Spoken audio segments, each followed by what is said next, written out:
అందరికి ముందుగా నమస్కారం. ఇండియన్ పాలిటీ ఆన్లైన్ క్లాసులకి స్వాగతం.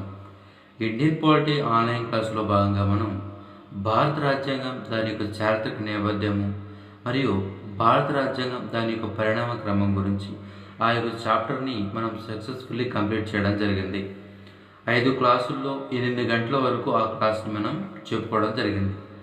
అయితే ఇప్పుడు మనం ఈ క్లాస్ నుంచి భారత రాజ్యాంగ పరిషత్ అనే టాపిక్ని మనం డిస్కస్ చేసుకోవడం జరుగుతుంది.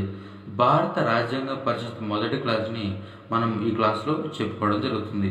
కాబట్టి జాగ్రత్తగా ఫాలో అవ్వండి. ఎవరైనా మనం ప్రీవియస్గా చెప్పుకున్నటువంటి భారత రాజ్యాంగం దానికి చారిత్రక నేపథ్యం చాప్టర్ ఎవరైనా వినకపోతే ఖచ్చితంగా ఆ క్లాసు చూసిన తర్వాతే ఈ క్లాస్ చూడండి. ఎందుకనగా ఈ భారత రాజ్యాంగ పరిషత్ ఏర్పాటుకు దారి తీసినటువంటి చారిత్రక పరిణామాల అంశాలన్నీ కూడా మనం ప్రీవియస్గా చెప్పుకున్నటువంటి క్లాసులో ఉండడం జరిగింది. కాబట్టి ఆ క్లాసులు చూసి ఈ క్లాస్ చూసినట్లయితే మీకు సమగ్రమైనటువంటి అవగాహన రావడానికి ఆస్కారం ఉండడం జరుగుతుంది. కాబట్టి జాగ్రత్తగా ఫాలో అవ్వండి. అదేవిధంగా ఛానల్ని కొత్తగా ఎవరైనా వీక్షిస్తున్నట్లయితే ఇప్పటి వరకు ఎవరైనా సబ్స్క్రైబ్ చేయకపోతే ఇప్పుడే కింద కనపడే red colour subscribe button tap చేసి ఛానల్ని సబ్స్క్రైబ్ చేసుకోండి.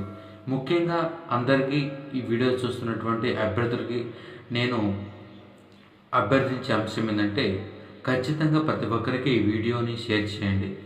గతంలో మనం ప్రీవియస్గా మనం చేసుకున్నటువంటి భారత రాజ్యాంగం దాని యొక్క చారిత్రక నేపథ్యం క్లాసులు ఏదైతే ఉన్నాయో వాటిని కూడా మీరు వీక్షించండి. వాటిని కూడా ప్రతి ఒక్కరికి చేరే విధంగా షేర్ చేయండి. ఎందుకంటే మీరు ఒకసారి ప్రీవియస్గా మనం డిస్కస్ చేసుకున్నటువంటి క్లాసులో ఒకసారి చూస్తే అంత డెప్త్ అనాలిసిస్గా మరియు అంత 8 గంటల వరకు భారత రాజ్యాంగం దాని యొక్క చారిత్రక నేపథ్యం చాప్టర్ని ఎవ్వరు కూడా చెప్పి ఉండరు.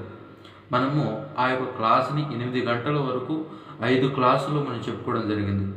ఏదైనా చూస్తే మనం ఎక్కడైనా ఏ యూట్యూబ్ ఛానల్లో అయినా ఎక్కడ మీరు పెయిడ్ కోర్సు తీసుకున్నా కూడా భారత రాజ్యాంగం దాని యొక్క చారిత్రక నేపథ్యం హిస్టారికల్ బ్యాక్గ్రౌండ్ అనేది 1 క్లాస్ 2 క్లాసులు ముగిస్తారు. కానీ మనము ఎంతో విస్తారంగా విపులంగా మనము 5 క్లాసులో దాన్ని డిస్కస్ చేసుకోవడం జరిగింది. ఓసారి నేను చెప్పినటువంటి కంటెంట్ని అదేవిధంగా నా ప్రజెంటేషన్ ఒకసారి చూసి మీకు నచ్చితే ఖచ్చితంగా నచ్చుతుందని ఆశిస్తున్నాను. కాబట్టి ఈ విధంగా ఎవరైనా చెప్తున్నారా లేదా అనేది మీరు ఒకసారి గమనించి ప్రతి ఒక్కరికి క్లాసులు చేరే విధంగా చేస్తారని ఆశిస్తున్నాను. ఇంకా క్లాసులోకి వెళ్ళిపోదాం. భారత రాజ్యాంగ పరిషత్ 1945 ఆ ప్రాంతంలో రెండవ ప్రపంచ యుద్ధం అనేది ఇక ముగింపు దశకు రావడం జరిగింది. అంటే ముగిసిపోయిందని చెప్పాలి. అయితే రెండవ ప్రపంచ యుద్ధంలో బ్రిటన్ దేశం అనేది కాస్త తీవ్రంగా నష్టపోవడం జరిగింది. బహుశా మనం అందరూ చూస్తుంటాం, యుద్ధం వస్తే గెలిచిన దేశమైనా ఓడిన దేశమైనా కానీ ఖచ్చితంగా కొన్ని తరాల పాటు అంటే కొన్ని సంవత్సరాల పాటు అది కాస్త వెనుకబాటుతనానికి అన్ని రంగాలలో అది వెనుకబాటుతనానికి లోనవడం జరుగుతుంది ఆ దేశం. కాబట్టి ఎవరు కూడా కోరి యుద్ధాన్ని కోరుకోరు. కాబట్టి ఈ రెండవ ప్రపంచ యుద్ధం తర్వాత బ్రిటన్ దేశం అనేది ఆర్థికంగా మరియు సామాజికంగా నష్టపోవడం జరిగింది. అయితే ఆ క్రమంలో భారతదేశం అనేది బ్రిటిష్ వారి చేతిలో ఉండడం జరిగింది. బ్రిటిష్ వారు భారతదేశాన్ని పరిపాలిస్తూ ఉండడం జరిగింది. కాబట్టి వారు చక్కదిద్దుకోలేని స్థితిలో ఉన్నప్పుడు భారతదేశాన్ని కూడా వారు పరిపాలించుకునే స్థితిలోకి రావడం జరిగింది. అంటే భారతదేశాన్ని వారు పరిపాలించే స్థితిలోకి వారు లేరు. దాంతోపాటు ఇక్కడ మనం అంటే భారత ప్రజలమైన మనం కూడా తీవ్రమైనటువంటి స్వాతంత్ర ఉద్యమాలు జరుపుతున్నాము. మనల్ని రెండో ప్రపంచ యుద్ధంలో పాల్గొనమని చెప్పినా కూడా మనం పాల్గొనలేదు. వాళ్ళు రకరకాల 1940లో ఆగస్టు ప్రతిపాదన అని చెప్పి 1942లో క్రిప్స్ ప్రతిపాదన అని చెప్పి రకరకాలుగా ఎన్ని రకాలుగా మనల్ని మభ్యపెట్టి మనల్ని వారికి సపోర్టుగా రెండో ప్రపంచ యుద్ధంలో పోటీ చేయమని చెప్పి వాళ్ళు అడిగినా కూడా మనము కరాఖండిగా మేము చేయము, మాకు స్వాతంత్రం కావాలని చెప్పి మనం పట్టుబడడం జరిగింది. అయితే ఈ క్రమంలో అన్ని గమనించినప్పుడు ఖచ్చితంగా కొన్ని రోజులలో భారతదేశానికి స్వాతంత్రం రాబోతుందని తెలిసింది. అంటే ఆ యొక్క సూచనలు అనేవి కనపడ్డాయి. అయితే అప్పుడు భారతదేశము స్వాతంత్రం సంపాదించుకోబోతుంది. అయితే ఈ భారతదేశానికి సంబంధించినటువంటి పరిపాలనకు సంబంధించినటువంటి రాజ్యాంగం ఎవరు రచించాలి? ఈ భారతదేశం ఏ రాజ్యాంగాన్ని అనుసరించి పరిపాలన సాగాలి అని చెప్పి ప్రపంచవ్యాప్తంగా ఒక డిస్కషన్, ఒక చర్చ అయితే రావడం జరిగింది. అయితే భారతదేశానికి స్వాతంత్రం రాకముందే, అంటే భారతదేశానికి స్వాతంత్రం రాకముందే, భారతదేశము స్వాతంత్రం వచ్చిన తర్వాత తనని తాను ఏ విధంగా పరిపాలించుకోవాలి, ఏ రాజ్యాంగాన్ని అనుసరించి పరిపాలన జరగాలి, ఆ రాజ్యాంగం ఏ విధంగా ఉండాలి, ఆ రాజ్యాంగం ఎవరు రచించాలి అని చెప్పి చర్చ అయితే రావడం జరిగింది. స్వాతంత్రం రాకముందే, భారతదేశానికి స్వాతంత్రం వచ్చిన తర్వాత తనని తాను ఏ విధంగా పరిపాలించుకోవాలి, ఏ రాజ్యాంగాన్ని అనుసరించి పరిపాలించాలి, అయితే ఆ రాజ్యాంగం ఎలా ఉండాలి, ఆ రాజ్యాంగం ఎవరు రచించాలి అనే ఈ యొక్క చర్చ అయితే స్వాతంత్రం రాకముందే రావడం జరిగింది. అయితే ఈ చర్చని మొట్టమొదటిసారి ప్రారంభించిన వ్యక్తి ఎంఎన్ రాయ్, మానవేంద్రనాథ్ రాయ్. ఈయన మొట్టమొదటిసారి భారతదేశానికి ఒక రాజ్యాంగం కావాలి, ఆ రాజ్యాంగాన్ని రచించడానికి ఒక రాజ్యాంగ పరిషత్ కావాలని చెప్పి మొట్టమొదటిసారి చెప్పిన వ్యక్తి ఎంఎన్ రాయ్, మానవేంద్రనాథ్ రాయ్. అయితే ఈ మానవేంద్రనాథ్ రాయ్ గురించి మనం కొన్ని అంశాలు గమనించాలి. ఈయన గురించి తెలుసుకోవాల్సిన అంశాలు మనకు ఒక 4 అంశాలు ఉన్నాయి. ఈయన మొట్టమొదటిసారి భారతదేశంలో రాజ్యాంగ పరిషత్ అనే ఆలోచన తెచ్చినటువంటి వ్యక్తి ఎంఎన్ రాయ్. అంటే భారతదేశానికి ఒక రాజ్యాంగం కావాలి, ఆ రాజ్యాంగం రచనకు ఒక రాజ్యాంగ పరిషత్ కావాలని చెప్పి మొట్టమొదటిసారి ఆలోచించిన వ్యక్తి, ఆ యొక్క ఆలోచన లేవనెత్తిన వ్యక్తి ఎంఎన్ రాయ్. తర్వాత భారతదేశంలో ఈ ఎంఎన్ రాయ్ రాడికల్ హ్యూమనిజాన్ని ప్రతిపాదించారు. అంటే మానవతావాదాన్ని ప్రతిపాదించడం జరిగింది. ఇది రెండవ అంశం. భారతదేశంలో రాడికల్ హ్యూమనిజం, మానవతావాదాన్ని ప్రతిపాదించిన వ్యక్తి ఎంఎన్ రాయ్. తర్వాతి అంశము, భారతదేశంలో పార్టీ రహిత ప్రజాస్వామ్యం ఉండాలని చెప్పిన వ్యక్తి ఎంఎన్ రాయ్. అదేవిధంగా భారతదేశంలో కమ్యూనిస్టు ఉద్యమాలు, కమ్యూనిస్టు పార్టీ స్థాపకులలో ఒకరు ఈ ఎంఎన్ రాయ్. గమనించాలి, ఈ ఎంఎన్ రాయ్ ఈయన మొట్టమొదటిసారిగా రాజ్యాంగ పరిషత్ అనే ఉండాలి అని చెప్పినటువంటి వ్యక్తి ఈ ఎంఎన్ రాయ్. ఈ రాజ్యాంగ పరిషత్ ఆలోచన తెచ్చిన వ్యక్తి ఎంఎన్ రాయ్. చాలామంది ఈ యొక్క రాజ్యాంగ పరిషత్ అనే ఆలోచన గాంధీజీ చేశారని చెప్పి కొన్ని పుస్తకాలు ఉండడం జరిగింది, కొంతమంది అదే విధంగా బోధించడం జరుగుతుంది. అయితే గాంధీజీ ఎప్పుడు కూడా రాజ్యాంగ పరిషత్ గురించి మాట్లాడలేదు. 1918, 1917 ఆ ప్రాంతంలో ద యంగ్ ఇండియా అనే పుస్తకం రాసే క్రమంలో ఆయన ఆ పుస్తకంలో కూడా ప్రస్తావించిన ఏంటంటే ఆ గాంధీజీ గారు భారత ప్రజలకి స్వేచ్ఛ స్వతంత్రాలు ఉండాలి, అయితే ఆ భారత ప్రజలకి స్వేచ్ఛ స్వతంత్రాలు ప్రసాదించే ఒక చట్టం ఉండాలి అని మాత్రమే గాంధీజీ చెప్పారు. ఎప్పుడు కూడా గాంధీజీ భారత ప్రజలకి స్వేచ్ఛ స్వతంత్రాలు ఉండాలి, ఆ స్వేచ్ఛ స్వతంత్రాలు సాధించి పెట్టే ఒక చట్టం ఉండాలి మాత్రమే గాంధీజీ చెప్పారు తప్ప ఆ చట్టాన్ని ఏ విధంగా రచించాలి అనే దాని గురించి ఎప్పుడు కూడా గాంధీజీ ప్రస్తావించలేదు. ఆ చట్టాన్ని ఏ విధంగా రచించాలి, ఆ చట్టం అంటే ఆ రాజ్యాంగ రచన కావాల్సినటువంటి రాజ్యాంగ పరిషత్ గురించి మొట్టమొదటిసారి చెప్పిన వ్యక్తి ఎంఎన్ రాయ్, గాంధీజీ కాదు. తర్వాత అంశము, మానవతావాదాన్ని ప్రతిపాదించారు ఎంఎన్ రాయ్, రాడికల్ హ్యూమనిజంని ప్రతిపాదించారు. తర్వాత అంశము, ఈయన కమ్యూనిస్టు ఉద్యమాలు, కమ్యూనిస్టు పార్టీ స్థాపకులలో ఒకరు ఈయన, అంటే ముఖ్యమైనటువంటి వ్యక్తులలో ఎంఎన్ రాయ్ కూడా ఒకరు. తర్వాత అంశము, ఈయన ఈ భారతదేశంలో పార్టీ రహిత ప్రజాస్వామ్యం ఉండాలని చెప్పిన వ్యక్తి ఎంఎన్ రాయ్, మానవేంద్రనాథ్ రాయ్. అయితే మనం ఇక్కడ చెప్పుకున్నటువంటి క్లాస్ ఏంటి? రాజ్యాంగ పరిషత్. మనం రాజ్యాంగం గురించి చెప్పుకోవట్లేదు, మనం చెప్తుంది రాజ్యాంగ పరిషత్. అంటే రాజ్యాంగ పరిషత్ అంటే ఏంటి? రాజ్యాంగాన్ని ఏ విధంగా రచించారు, ఈ రాజ్యాంగ పరిషత్ ఆలోచన ఏ విధంగా వచ్చింది, రాజ్యాంగ పరిషత్ నిర్మాణం ఏ విధంగా జరిగింది అనే అంశాల గురించి మాత్రమే నేను ఇక్కడ చర్చిస్తున్నాం, రాజ్యాంగం గురించి కాదు. మనం ప్రీవియస్గా డిస్కస్ చేసుకున్న క్లాసులో చాప్టర్లో భారత రాజ్యాంగం దాని ఒక చారిత్రక నేపథ్యంలో మనం అక్కడ కూడా మన రాజ్యాంగం గురించి మాట్లాడుకోలేదు.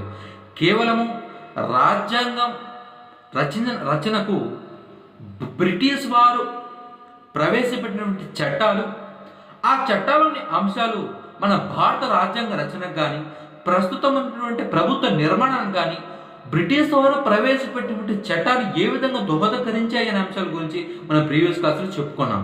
మనం ఈ క్లాస్లో రాజ్యాంగ పరిస్థితులు ఏం చెప్పుకుంటున్నాం, ఈ రాజ్యాంగాన్ని ఏ విధంగా రచించారు, ఈ రాజ్యాంగాన్ని రచించడానికి రాజ్యాంగ పరిషత్ ఏ విధంగా ఏర్పాటైంది, అసలు ఈ రాజ్యాంగ పరిషత్ ఆలోచన ఏ విధంగా వచ్చింది, ఏ విధంగా నిర్మాణం పొందింది, ఈ యొక్క రాజ్యాంగ పరిషత్ నిర్మాణం ఏ విధంగా ఉంది, దీనిలో సభ్యులు ఏ విధంగా ఉన్నారు అనే దాని గురించి మనం ఈ క్లాస్లో డిస్కస్ చేసుకోవడం జరుగుతుంది.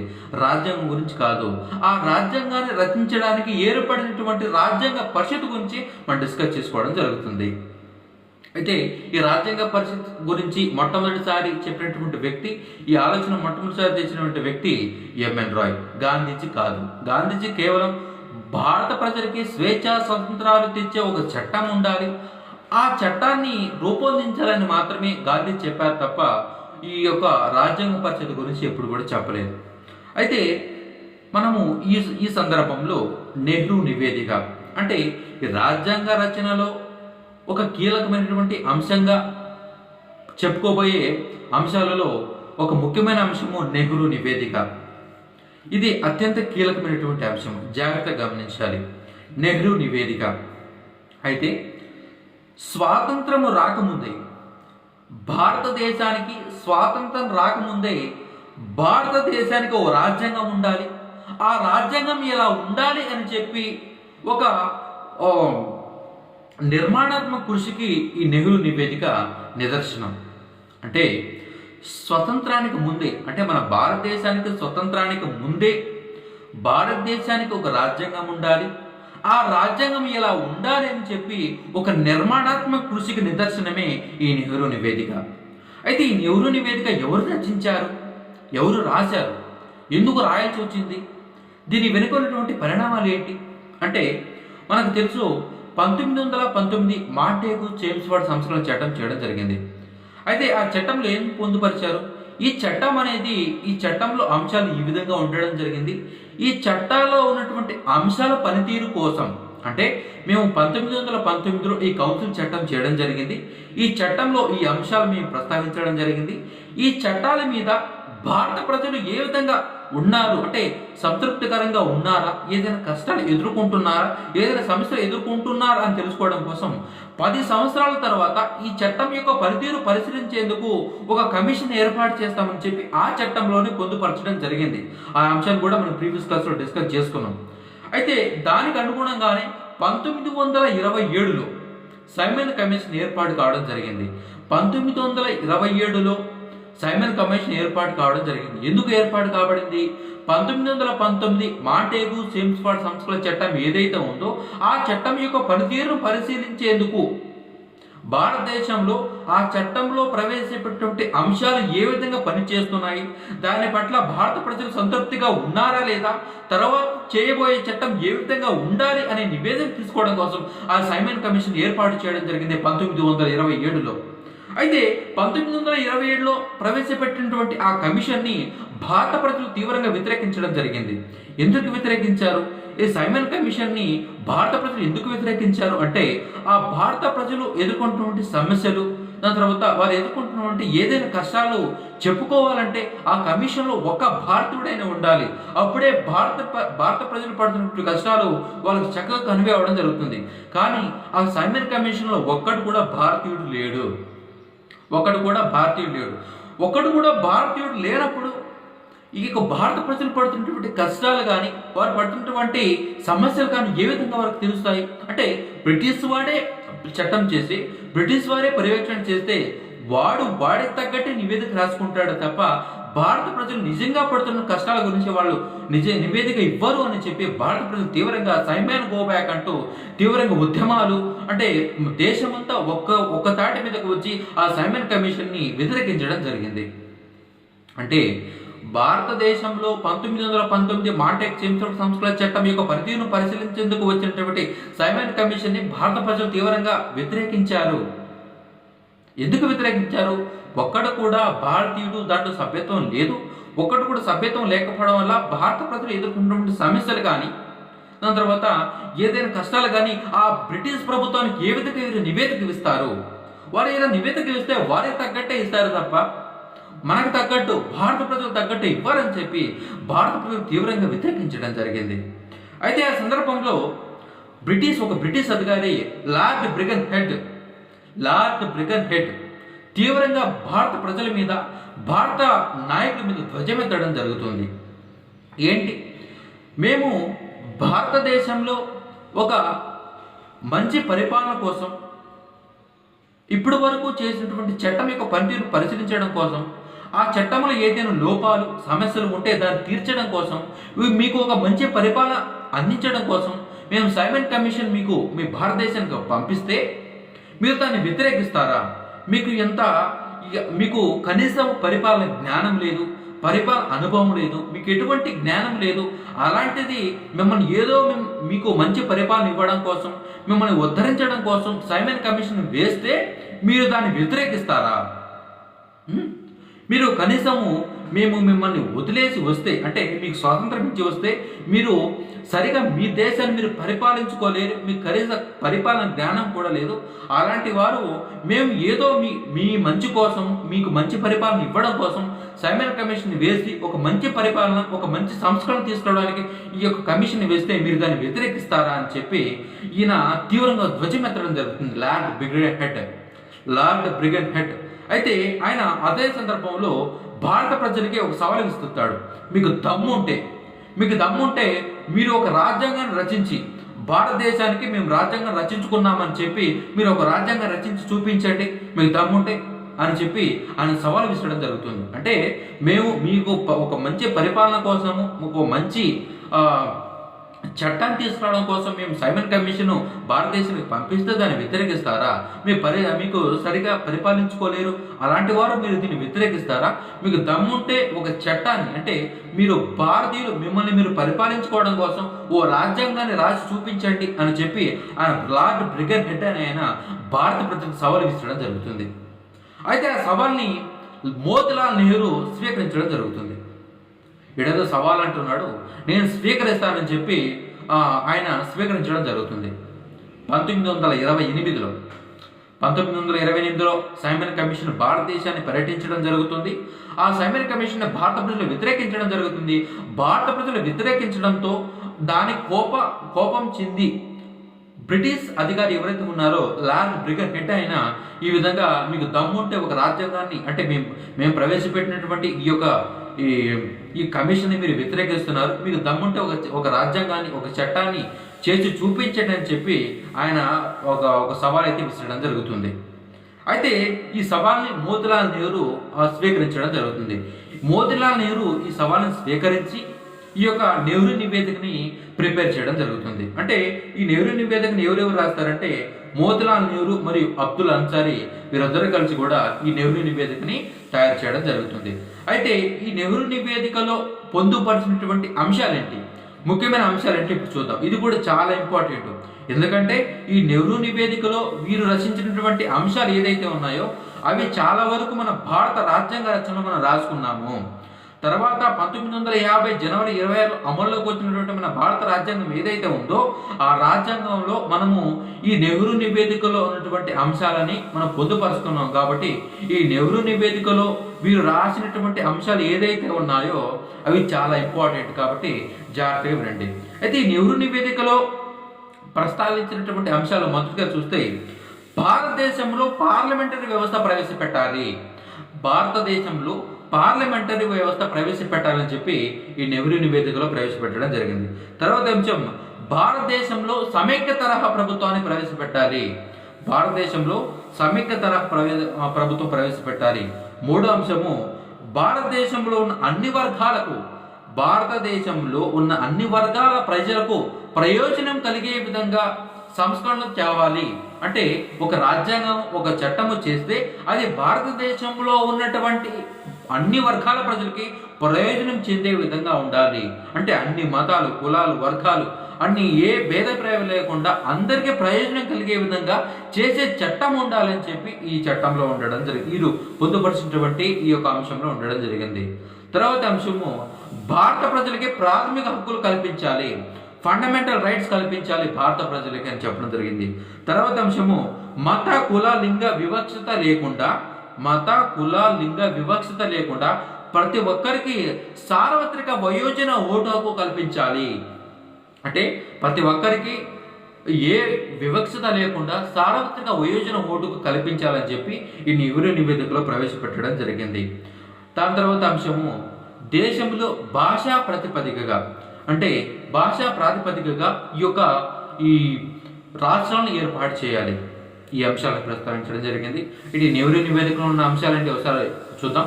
మొదటి అంశము భారతదేశంలో పార్లమెంటరీ వ్యవస్థ ప్రవేశపెట్టాలి. 2 భారతదేశంలో సమైక్య వ్యవస్థను ప్రవేశపెట్టాలి. భారత ప్రజలకి ఫండమెంటల్ రైట్స్ అంటే ప్రాథమిక హక్కులు కల్పించాలి. దాని తర్వాత దేశంలో ఉన్నటువంటి అన్ని వర్గాల ప్రజలకి ప్రయోజనం కలిగే విధంగా మనం చేసే చట్టాలు ఉండాలి. తర్వాత కుల మత లింగ వివక్షత లేకుండా ప్రతి ఒక్కరికి సార్వత్రిక వయోజన ఓటు హక్కు కల్పించాలి. దాని తర్వాత భాషా ప్రాతిపదికగా భాష ప్రాతిపదికగా ఒక భాష మాట్లాడేవాడు ఒక రాష్ట్రంగా ఉండే విధంగా రాష్ట్రాన్ని ఏర్పాటు చేయాలని చెప్పి ఈ నెహ్రూ నివేదికలో ఉండడం జరిగింది. అయితే 1927లో సైమన్ కమిషన్ ఏర్పాటైంది. 1928లో అది భారతదేశాన్ని పర్యటించడం జరిగింది. దాన్ని భారత ప్రజలు తీవ్రంగా వ్యతిరేకించడం జరిగింది. ఆ వ్యతిరేకించడంతో కోపం చెందినటువంటి లార్డ్ బ్రిగన్ హెడ్ అనే బ్రిటిష్ అధికారి ఒక సవాల్ విసరడం జరుగుతుంది. మీకు చేతనైతే ఒక చట్టాన్ని ఒక రాజ్యాంగం రచించి చూపించండి అని చెప్పి ఆ సవాల్ని స్వీకరించడం జరుగుతుంది మోతీలాల్ నెహ్రూ మరి అబ్దుల్ అన్సారీ ఇద్దరు కలిసి కూడా ఈ నెహ్రూ నివేదికని తయారు చేయడం జరుగుతుంది. ఈ నెహ్రూ నివేదికలో ఉన్నటువంటి అంశాలు మనం ఇప్పుడు డిస్కస్ చేసుకోవడం జరిగింది. అయితే ఈ 1929 అంటే తర్వాత సంవత్సరము ఈ నెహ్రూ నివేదిక 1928లో ఏర్పాటు చేయడం జరిగింది. 1929లో లాహోర్లో భారత జాతీయ కాంగ్రెస్ అనేది సమావేశం కావడం జరిగింది. 1929 లాహోర్లో భారత జాతీయ కాంగ్రెస్ అనేది సమావేశం కావడం జరిగింది. అయితే సమావేశం అవడం జరిగింది. ఈ సమావేశానికి అధ్యక్షుడు జవహర్లాల్ నెహ్రూ. అయితే ఈ సమావేశంలో 1928లో స్వీకరించినటువంటి సవాల్ అనుసారంగా ఆయన మోతీలాల్ నెహ్రూ రచించారు కదా నెహ్రూ నివేదికని. ఆ నెహ్రూ నివేదికని ఈ యొక్క సమావేశంలో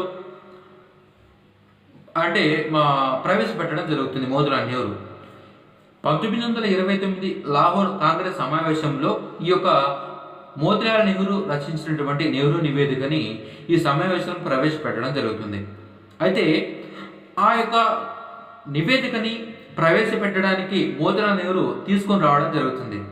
అయితే జవహర్లాల్ నెహ్రూ ఒక మాట అంటాడు గట్టిగా, నువ్వు తెస్తున్నటువంటి ఆ నివేదికని చింపి ఆ చెత్తబుట్టలో పడవేసి నువ్వు వచ్చి కూర్చో సమావేశంలో అంటాడు. జవహర్లాల్ నెహ్రూ ఏమంటారంటే మోతీలాల్ నెహ్రూ ఎవరు? జవహర్లాల్ నెహ్రూ యొక్క తండ్రి. అంటే ఆ తండ్రి గారిని వారి యొక్క తండ్రి దారిని నువ్వు తయారు చేసినటువంటి ఆ నెహ్రూ నివేదిక ఏదైతే ఉందో దాన్ని చింపివేసి చెత్తబుట్టలు పడవేసి వచ్చి సమావేశంలో కూర్చో అని చెప్పడం జరుగుతుంది. ఎందుకు ఆ విధంగా చెప్పాడు జవహర్లాల్ నెహ్రూ మోతీలాల్ నెహ్రూ గారికి? ఎందుకు చెప్పాడంటే ఏదైనా అతను రచించినటువంటి నివేదికలో ఏదైనా తప్పు ఉందా? భారతదేశంలో పార్లమెంటరీ వ్యవస్థ ప్రవేశపెట్టడం అనేది శుభ పరిణామమే, మంచి అంశమే. సమైక్య వ్యవస్థ ప్రవేశపెట్టడం అనేది మంచి అంశమే. భారత ప్రజలకి స్వేచ్ఛ స్వతంత్రాలు కలిగించే ఫండమెంటల్ రైట్స్ కల్పించడము మంచి అంశమే. ప్రతి ఒక్కరికి ఏ వివక్షత లేకుండా సార్వత్రిక వయోజన ఓటుకు కల్పించడం అనేది మంచి అంశమే. ఒక భాష మాట్లాడే వాళ్ళు ఒక రాష్ట్రంగా ఏర్పాటు చేయాలనే అంశం మంచి అంశమే. భారతదేశంలో అన్ని వర్గాలకి సమంగా సమన్యాయం జరిగే విధంగా చట్టాలు రూపొందన చేయాలి అనే అంశం కూడా మంచి అంశమే. అంటే నెహ్రూ నివేదికలో ఏది కూడా చట్టాంశం ఏం లేదు. అది అన్ని కూడా భారత ప్రజలకు ప్రయోజనం కలిగే విధంగా కావాల్సిన విధంగానే ఉన్నాయి.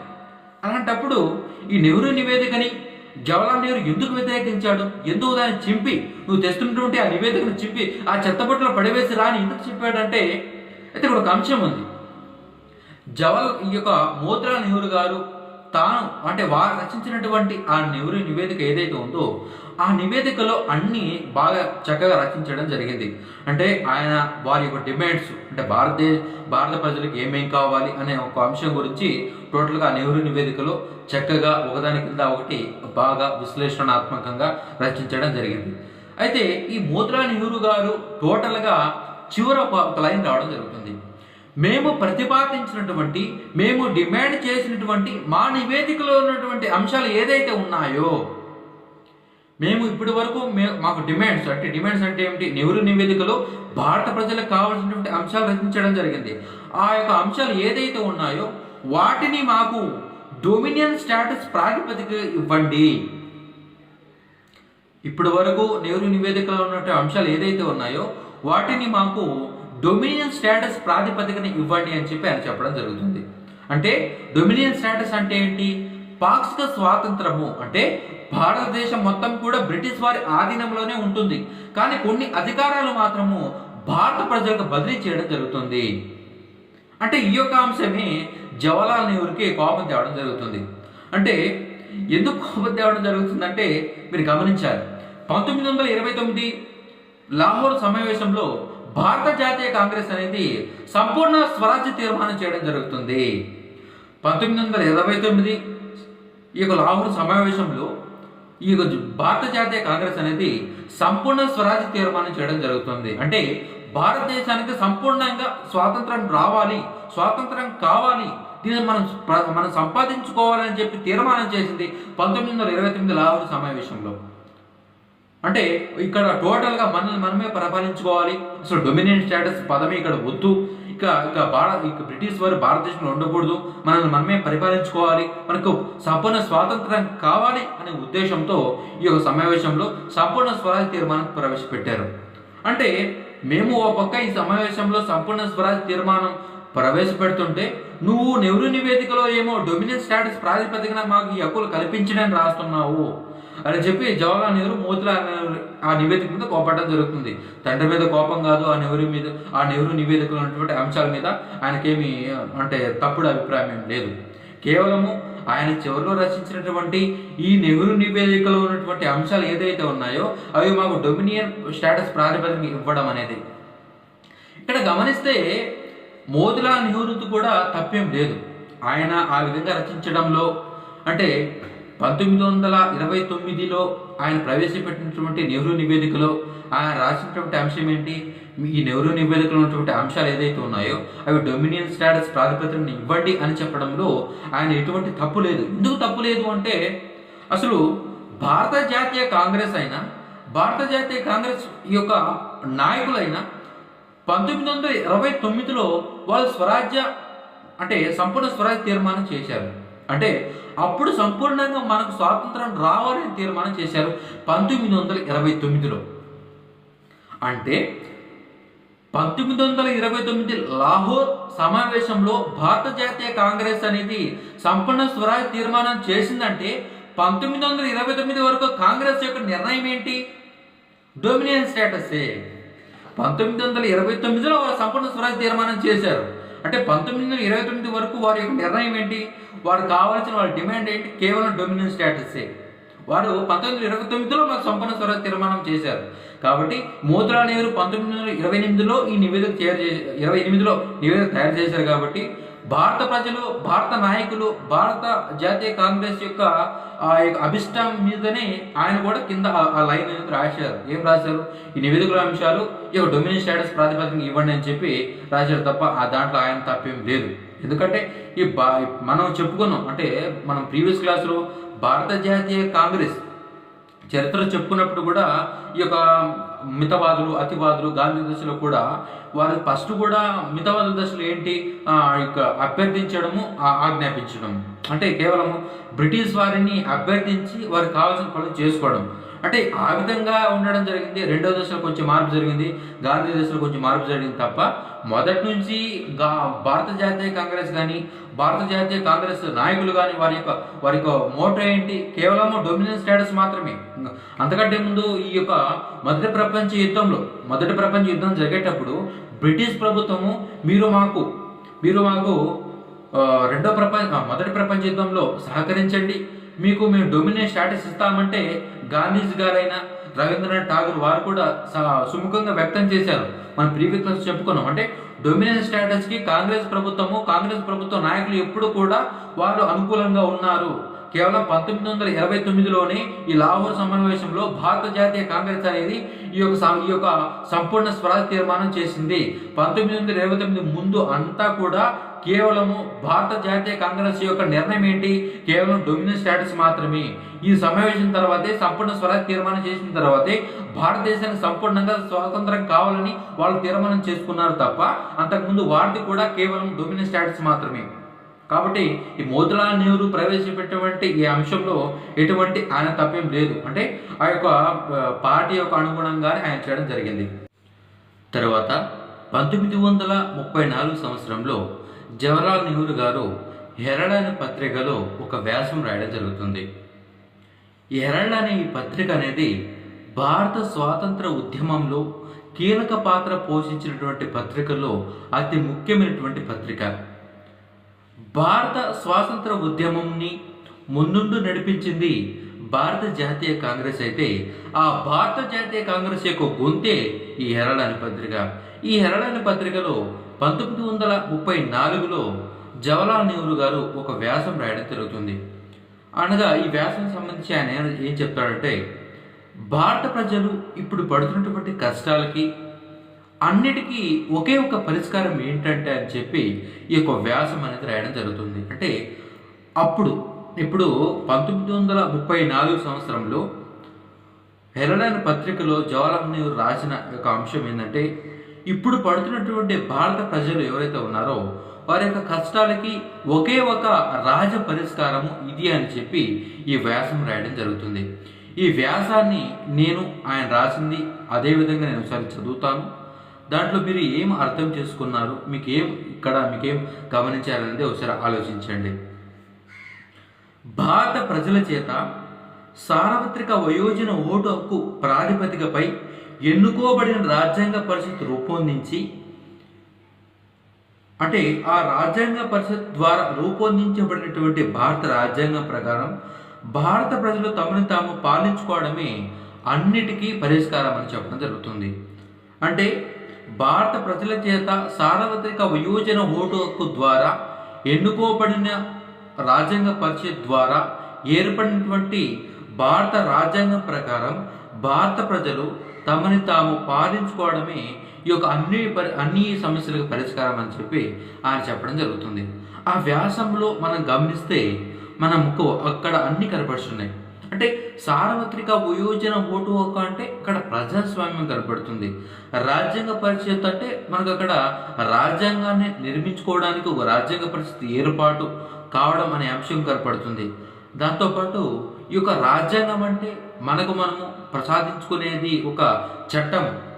ఆ చట్టం ప్రకారం భారత ప్రజలకు తమను తాము పాలించుకోవడం అంటే ఎవరికి వారు స్వేచ్ఛా స్వతంత్రాలతో ఎవరికి ఇష్టం వచ్చినట్టు వారు అంటే ప్రాథమిక హక్కులతో ప్రజలందరూ ఉండే విధంగా చేయడమే అన్నిటికీ ఇప్పుడు పడుతున్నటువంటి సమస్యలకే అన్నిటికీ పరిష్కారం అని చెప్పి ఆయన చెప్పడం జరుగుతుంది. తర్వాత 1937లో భారత జాతీయ కాంగ్రెస్ అనేది షాజీపూర్లో సమావేశం కావడం జరుగుతుంది. ఈ యొక్క భారత జాతీయ కాంగ్రెస్ అనేది ప్రతి సంవత్సరము ఏదో ఒక ప్రదేశంలో సమావేశం అవుతూనే ఉంటుంది. అయితే 1937లో షాజీపూర్లో ఈ యొక్క భారత జాతీయ కాంగ్రెస్ అనేది ఈ యొక్క సమావేశం కావడం జరిగింది. ఇక్కడ షాజీపూర్ అనేది ఒక గ్రామం. గమనించాలి, 1885లో భారత జాతీయ కాంగ్రెస్ ఏర్పాటు అయినప్పటి నుంచి ఇప్పటి వరకు అంటే 1937 వరకు అన్నీ కూడా వారు ఏదైనా సమావేశం పెడితే పెద్ద పెద్ద పట్టణాల్లోనే ఆ పూణేనో కలకత్తానో అక్కడక్కడే పెట్టేవారు తప్ప ఈ యొక్క మొదటిసారి ఈ ఫాజీపూర్ అంటే ఈ యొక్క ఒక గ్రామంలో భారత జాతీయ కాంగ్రెస్ అనేది సమావేశం కావడం జరిగింది. అయితే ఈ సమావేశంలో ఏం చేశారంటే మొట్టమొదటిసారి వీరు రాజ్యాంగ పరిషత్ మాకు ఒకటి ఉండాలి అని చెప్పి అధికారికంగా భారత జాతీయ కాంగ్రెస్ అనేది తీర్మానం చేయడం జరిగింది. అంటే రాజ్యాంగ పరిషత్ ఒకటి ఉండాలి, రాజ్యాంగాన్ని నిర్మించుకోవడానికి రాజ్యాంగ పరిషత్ ఒకటి ఉండాలి అని చెప్పి అధికారికంగా భారత జాతీయ కాంగ్రెస్ 1937 సమావేశంలో అధికారికంగా తీర్మానం చేయడం జరిగింది. ఒకటి గమనించాలి, రాజ్యాంగ పరిషత్ కావాలని చెప్పి మొట్టమొదటిసారి తీర్మానం చేసిన పార్టీ ఏదని ఎగ్జామినేషన్లో అడిగితే చాలామంది అభ్యర్థులు చాలా వరకు అనుకోవడం ఏంటంటే భారత జాతీయ కాంగ్రెస్ అనే అనుకుంటారు. ఇప్పుడు నేను కూడా 1937 సంవత్సరంలో భారత జాతీయ కాంగ్రెస్ అధికారికంగా ఒక రాజ్యాంగ పరిషత్ కావాలని చెప్పి తీర్మానం చేసిందని నేను కూడా చెప్పాను. అయితే భారత జాతీయ కాంగ్రెస్ అనేది మొట్టమొదటిసారి రాజ్యాంగ పరిషత్ ఉండాలి అని చెప్పి తీర్మానం చేయలేదు. మొట్టమొదటిసారి భారతదేశానికి ఒక రాజ్యాంగ పరిషత్ ఉండాలని చెప్పి తీర్మానం చేసింది స్వరాజ్య పార్టీ 1925లో. స్వరాజ్య పార్టీ ఎప్పుడు ఏర్పడింది? 1923లో. ఎందుకు ఏర్పడింది? 1920లో సహాయ నిరాకరణ ఉద్యమం జరగడం జరిగింది. ఆ సహాయ నిరాకరణ ఉద్యమానికి అధినాయకత్వం వహించింది గాంధీజీ గారు. అంటే ఈ ఉద్యమం అంతా ఒక శాంతియుతంగా వెళ్ళాలి, అహింస మార్గంలో వెళ్ళాలని చెప్పి గాంధీజీ గారు చెప్పడం జరుగుతుంది. అయితే 1922లో చౌరీ చౌరా ఘటన, అంటే ఉత్తరప్రదేశ్లో గోరఖ్పూర్ దగ్గర చౌరీ చౌరా దగ్గర అక్కడ స్థానిక ప్రజలకి మరియు బ్రిటిష్ సైనికులకి, ఆ బ్రిటిష్ పోలీసు వారికి మధ్య ఒక సంఘర్షణ వచ్చి స్థానిక ప్రజలు ఎవరైతే ఉన్నారో వారు ఆ పోలీస్ స్టేషన్ తగలబెట్టడం వల్ల 22 మంది పోలీసులు చనిపోవడం జరుగుతుంది. అయితే ఈ యొక్క ఉద్యమం అనేది శాంతియుతంగా అహింస మార్గంలో వెళ్ళాలి, ఇది హింస మార్గానికి దారితీసింది అని చెప్పి ఆ చౌరీ చౌరా ఘటన తర్వాత గాంధీజీ గారు ఈ యొక్క సహాయ నిరాకరణ ఉద్యమాన్ని విరమించడం జరుగుతుంది. అయితే ఇది కొంతమందికి నచ్చదు. అంటే ఈ భారత జాతీయ కాంగ్రెస్లో ఉన్నటువంటి కొంతమంది నాయకులు ఎవరైతే ఉన్నారో వారికి నచ్చదు. గాంధీ ఎందుకు ఈ చిన్నదానికి కూడా నేను ఈ ఉద్యమం చేయను, అహింస అని చెప్పి ఒక పదం పట్టుకొని ఉన్నారు. ఈ బ్రిటిష్ వారు మనల్ని వచ్చి ఇంత ఇబ్బంది పెడుతున్నా కూడా మనం శాంతియుతంగా ఎలా ఉండగలం అని చెప్పి కొంతమంది అసంతృప్తి భావనతో ఆ భారత జాతీయ కాంగ్రెస్ నుంచి బయటకు వచ్చి 1923లో స్వరాజ్య పార్టీని ఏర్పాటు చేయడం జరిగింది. ఆ స్వరాజ్య పార్టీ ఏర్పాటు చేసింది మోతిలాల్ నెహ్రూ మరియు చిత్తరంజన్ దాస్ 1923లో. 1923లో స్వరాజ్ పార్టీ ఏర్పడి 1925లో భారతదేశానికి ఒక రాజ్యాంగం ఉండాలి, ఆ రాజ్యాంగం నిర్మాణానికి ఒక రాజ్యాంగ పరిషత్ ఉండాలని చెప్పి 1925లో తీర్మానం చేయడం జరిగింది. అంటే పార్టీ స్థాపించిన 2 సంవత్సరాలకే రాజ్యాంగ పరిషత్ ఒకటి ఉండాలని చెప్పి స్వరాజ్ పార్టీ తీర్మానం చేయడం జరిగింది. స్వరాజ్ పార్టీ తీర్మానం చేసిన 13 సంవత్సరాల తర్వాత భారత జాతీయ కాంగ్రెస్ అనేది ఒక అధికారికంగా ఈ యొక్క రాజ్యాంగ పరిషత్ ఉండాలి కావాలని చెప్పి అధికారికంగా తీర్మానం చేయడం జరిగింది. అంటే రాజ్యాంగ పరిషత్ సంబంధించి మొదటిసారిగా ఏ పార్టీ తీర్మానం చేసిందంటే స్వరాజ్ పార్టీ, భారత జాతీయ కాంగ్రెస్ కాదు. అయితే 1937లో భారత జాతీయ కాంగ్రెస్ అనేది ఒక రాజ్యాంగ పరిషత్ మాకు ఉండాలని చెప్పి తీర్మానం చేయడం జరిగింది. 1940లో ఆగస్టు ప్రతిపాదన ఒకటి రావడం జరిగింది. మన ప్రీవియస్ క్లాస్లో చెప్పుకోవడం జరిగింది. ఆ ప్రతిపాదనలో లార్డ్ లిన్లిత్గో అనే బ్రిటిష్ అధికారి మీరు ఏదైతే రాజ్యాంగ పరిషత్ మీరు తీర్మానం చేసుకున్నారని చెప్పారో దాన్ని మేము గుర్తించాము అని చెప్పి చెప్పడం జరిగింది. 1942 క్రిప్స్ ప్రతిపాదన తర్వాత దాని ద్వారా బ్రిటిష్ ప్రభుత్వము భారత ప్రజలు రాజ్యాంగ పరిషత్ ఏర్పాటు చేయడం కోసము అంగీకారం తెలపడం జరుగుతుంది. 1946లో క్యాబినెట్ మిషను ఈ యొక్క రాజ్యాంగ పరిషత్ ఏర్పాటు ఇప్పుడే చేయాలని చెప్పి తక్షణ కర్తవ్యంగా ఆదేశాలు జారీ చేయడం జరుగుతుంది. అదే ఆ కారణంతోనే క్యాబినెట్ మిషన్ యొక్క చొరవతోనే 1946లో ఈ యొక్క రాజ్యాంగ పరిషత్కి మొదటి మెట్టు పడడం జరుగుతుంది. అయితే 1946లో ఈ యొక్క క్యాబినెట్ మిషన్ అనేది రాజ్యాంగ పరిషత్ అనేది ఏర్పాటు చేయాలని చెప్పి అంటే ఫుల్గా ఆ పర్మిషన్ అయితే చేయడం జరిగింది. అయితే ఈ క్యాబినెట్ మిషన్ సూచనల మేరకు ఈ యొక్క రాజ్యాంగ పరిషత్కి సభ్యులు ఎన్నుకోవడం జరుగుతుంది. ఇక్కడ పెద్ద సమస్య అదే, రాజ్యాంగ పరిషత్ ఏర్పాటు చేయాలి. రాజ్యాంగ పరిషత్ అంటే ఏంటి? ఒక తాత్కాలిక పార్లమెంటే. రాజ్యాంగ పరిషత్ అంటే ఒక తాత్కాలిక పార్లమెంటే. అయితే ఈ యొక్క రాజ్యాంగ పరిషత్ ఏర్పాటు చేయాలి. అయితే ఈ రాజ్యాంగ పరిషత్కి ఏ విధంగా ఎన్నికలు జరపాలి? ఇది పెద్ద సమస్యగా మారడం జరిగింది. ఈ రాజ్యాంగ పరిషత్కి ఎన్నికలు ఏ విధంగా జరపాలనేది ఒక పెద్ద సమస్యగా మారడం జరిగింది. అప్పటి వరకు భారత భూభాగం అంతా 1935 భారత ప్రభుత్వ చట్టం అనుసరించి పరిపాలన సాగడం జరుగుతుంది. అంటే 1935 భారత ప్రభుత్వం చట్టం అనుసరించే భారతదేశంలో పరిపాలన సాగుతుంటే ఆ చట్టం అనుసారంగా భారతదేశంలో కేవలము 10.6% మంది మాత్రమే ఓటు హక్కు కలిగి ఉన్నారు. అంటే 90% వరకు ఓటు హక్కు కలిగి లేరు భారతదేశంలో. అలాంటప్పుడు ఈ రాజ్యాంగ పరిషత్ ప్రజల్ని అంటే రాజ్యాంగ పరిషత్ సంబంధించినటువంటి ప్రతినిధుల్ని ఏ విధంగా ఎన్నుకోవాలనేది ఓ పెద్ద సమస్యగా మారడం జరిగింది.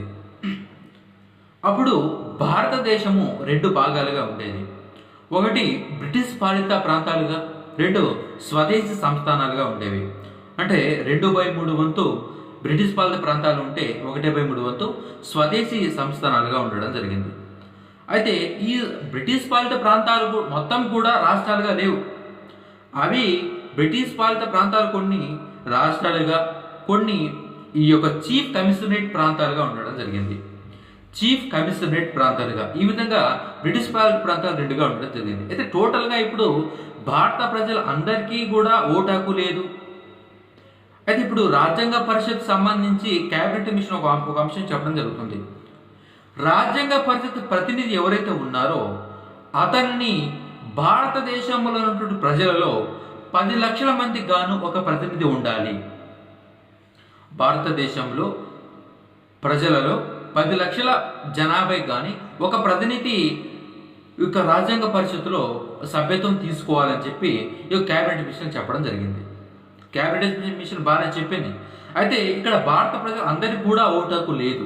అయితే ఇక్కడ ఎన్నికలు ఎలా జరపాలి అనేది, ఏ విధంగా ప్రజల్ని ఎన్నుకోవాలి రాజ్యాంగ పరిషత్తులోకి అని చెప్పి ప్రజాప్రతినిధుల్ని అని చెప్పి పెద్ద సమస్య అయితే రావడం జరిగింది.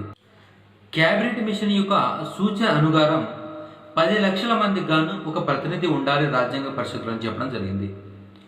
10 లక్షల మందికి గాను ఒక ప్రతినిధి రాజ్యాంగ పరిషత్తులో ఉండాలి అంటే ఈ యొక్క రాష్ట్రాల నుంచి, అంటే రాష్ట్ర జనాభా అనుసారంగా చూస్తే రాష్ట్రాల నుంచి సభ్యులు ప్రాతినిధ్యం ఎంతమంది వహిస్తారంటే 292 మంది వహించడం జరుగుతుంది. అదేవిధంగా చీఫ్ కమిషనరేట్ ప్రాంతాలు ఎవరైతే ఉన్నాయో అవి అక్కడి నుంచి 4 ప్రాతినిధ్యం వహించడం జరుగుతుంది. అదేవిధంగా స్వదేశీ సంస్థానం నుంచి 93 మంది ప్రాతినిధ్యం వహించడం జరుగుతుంది. అంటే ఈ యొక్క రాష్ట్రాల నుంచి 292 మంది, అదేవిధంగా చీఫ్ కమిషనరేట్ ప్రాంతాలు, అంటే ఇప్పుడు కేంద్ర ప్రాంతాలు అంటున్నాం కదా, అంటే అప్పుడు వాటిని చీఫ్ కమిషనరేట్ ప్రాంతాలు అంటారు. అక్కడి నుంచి 4, స్వదేశీ సంస్థానం నుంచి 93, అంటే 10 లక్షల మంది గాను ఒక వ్యక్తి, ఒక ప్రతినిధి రాజ్యాంగ పరిషత్తులోకి రావాలి అంటే టోటల్గా వారి యొక్క, అంటే వివిధ ప్రాంతాల నుంచి వచ్చే వారి సంఖ్య ఈ విధంగా ఉంది. అంటే టోటల్గా రాజ్యాంగ పరిషత్ యొక్క సభ్యుల యొక్క సంఖ్య ఎంత టోటల్గా చూస్తే 389 మంది. అయితే ఈ 389 మందిని ఏ విధంగా ఎన్నుకోవాలి అనేది పెద్ద ప్రశ్న. ప్రీవియస్గా యూపీఎస్సీలో ఒక క్వశ్చన్ అయితే రావడం జరిగింది. ఆ క్వశ్చన్ రూపేణా మనము మన ఈ యొక్క సమస్యని పరిష్కరిద్దాం. భారత రాజ్యాంగ పరిషత్ ఏర్పాటుకు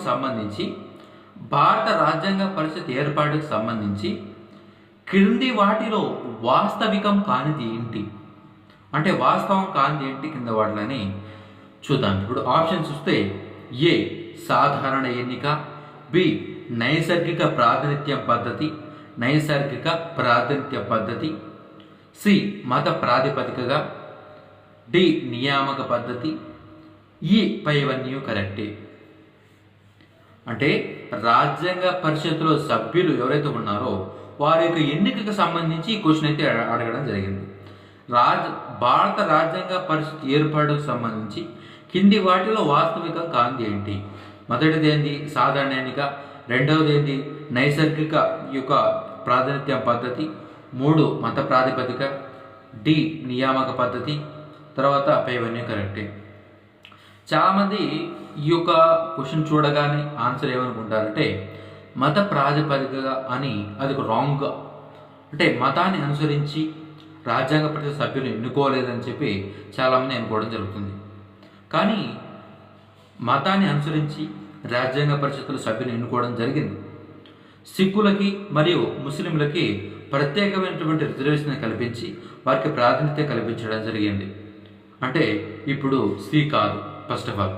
తర్వాత నియామక పద్ధతి, నియామక పద్ధతి ద్వారానే ఈ స్వదేశీ సంస్థానాలు ఎవరైతే ఉన్నారో అక్కడి నుంచి ఈ యొక్క రాజ్యాంగ పరిషత్కి ఎన్నుకోవడం జరిగింది. ఎందుకంటే స్వదేశీ సంస్థానాలు అనేవి అవి ఒక రాజు చేతిలో ఉండడం జరుగుతుంది, రాజులు పరిపాలించడం జరుగుతుంది.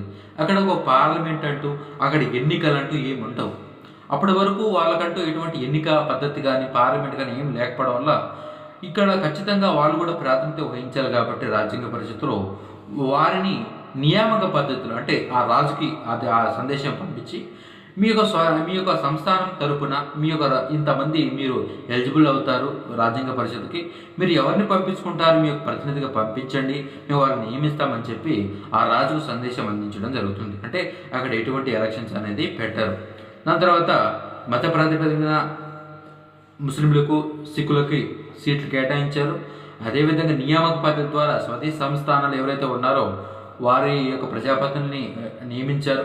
అదేవిధంగా నైసర్గిక ప్రాతినిధ్యం పద్ధతి అంటే రాష్ట్రాల నుంచి కూడా తీసుకురావడం జరిగింది. రాష్ట్రాల నుంచి కూడా అంటే అప్పుడు ఎన్ని రాష్ట్రాలు ఉన్నాయి? 11 రాష్ట్రాలే ఉన్నాయి. 11 రాష్ట్రాల నుంచి 11 రాష్ట్రాల్లో శాసనసభలు ఉన్నాయి. ఆ శాసనసభల ద్వారా ఎన్నుకోబడినటువంటి ప్రజాప్రతినిధులు ఎవరైతే ఉన్నారో వారు ఎన్నుకోబడినటువంటి వ్యక్తులు ఈ యొక్క రాజ్యాంగ పరిషత్కి సభ్యులుగా ఎన్నుకోవడం జరిగింది. దాని తర్వాత పైవన్నీ కరెక్ట్ అనేది కూడా చూద్దాం. దాని తర్వాత సాధారణ ఎన్నిక.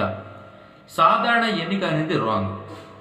అంటే ఇక్కడ సాధారణ ఎన్నిక అనేది రాంగ్. ఎందుకు రాంగ్ అంటున్నానంటే సాధారణ ఎన్నిక అంటే ఏంటి?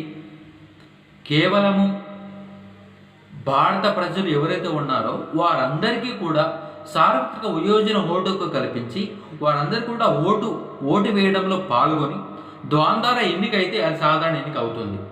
కానీ మనం చెప్పుకున్నాము కేవలం 10.6% మందికి ఓటు హక్కు కలిగి ఉంది, 90% వరకు ఓటు హక్కు కలిగి లేరు ఆ రోజుల్లో అని చెప్పి.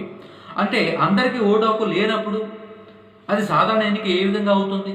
అంటే 11 రాష్ట్రాలలో ఎన్నికలు జరిపినప్పటికీ అది సాధారణ ఎన్నిక కాదు. భారతదేశమంతా ప్రజలందరికీ కూడా సమానంగా సార్వత్రిక వయోజన ఓటుకు కల్పించి వారి చేత ఎన్నిక కాబడితే అప్పుడు సాధారణ ఎన్నిక అయ్యేది రాజ్యాంగ పరిషత్ ఎన్నిక. కాబట్టి ఈ యొక్క అంశంలో ఈ యొక్క సాధారణ ఎన్నిక అనేది రాంగ్. అంటే మత ప్రాతిపదికన ఎన్నుకున్నారు, తర్వాత నైసర్గిక పద్ధతి ద్వారా ఎన్నుకున్నారు, నియామక పద్ధతి ద్వారా ఎన్నుకున్నారు, కానీ సాధారణ ఎన్నిక ద్వారా ఎన్నుకోవడం లేదు.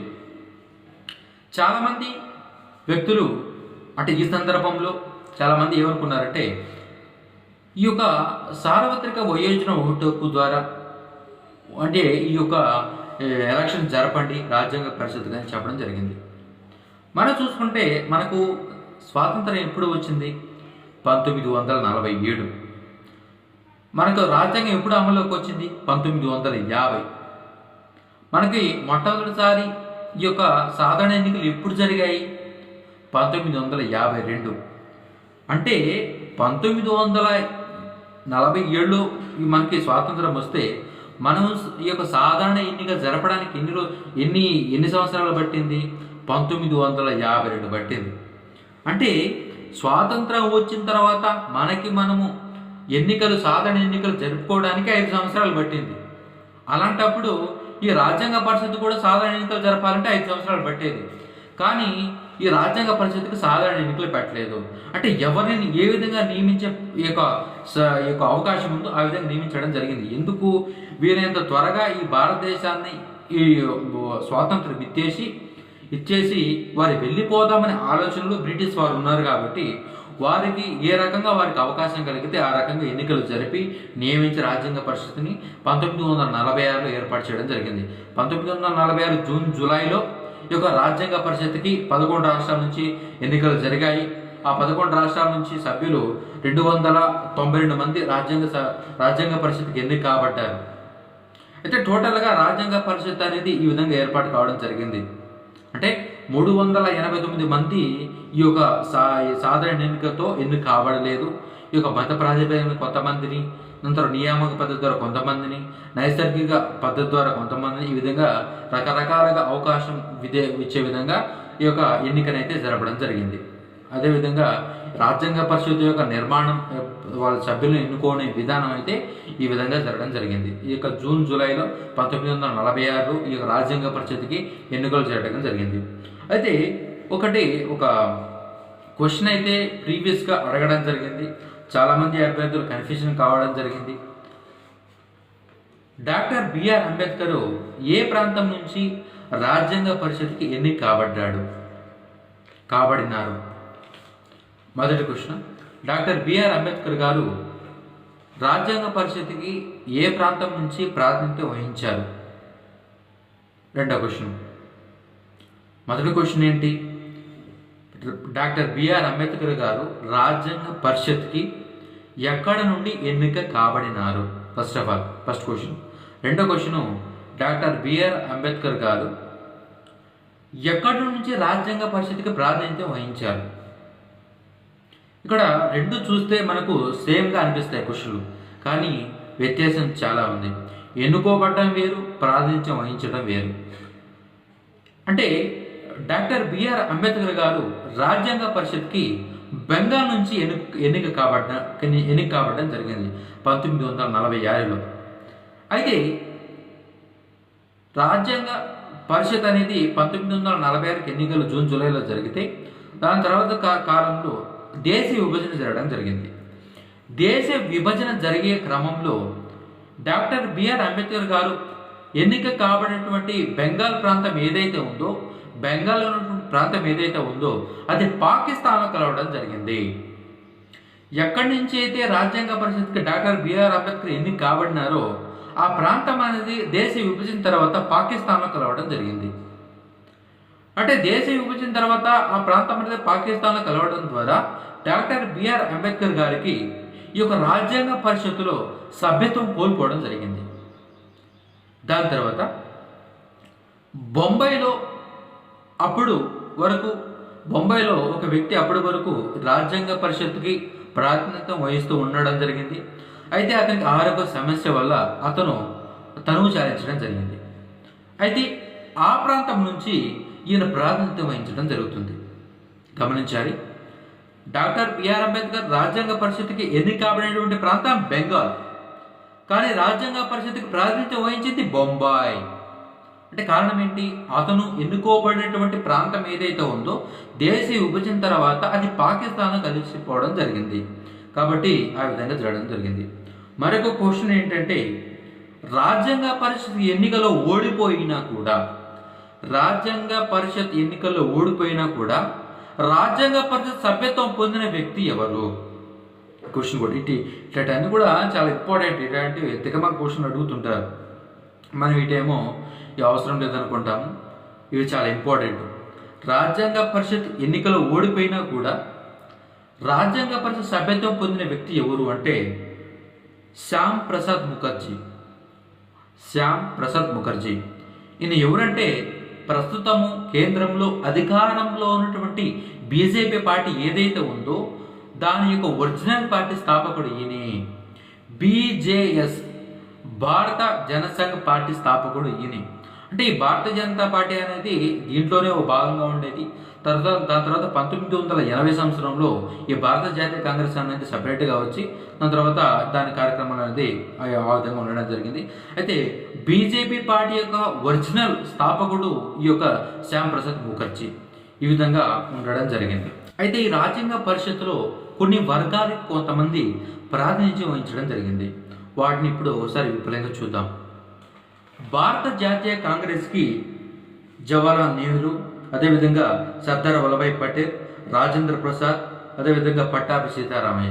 తర్వాత ముస్లింలకి మౌలానా అబ్దుల్ కలాం ఆజాద్, మహమ్మద్ సయ్యద్ సాదుల్లా. అదేవిధంగా సిక్కులకి సర్దార్ బల్దేవ్ సింగ్, హుకుం సింగ్.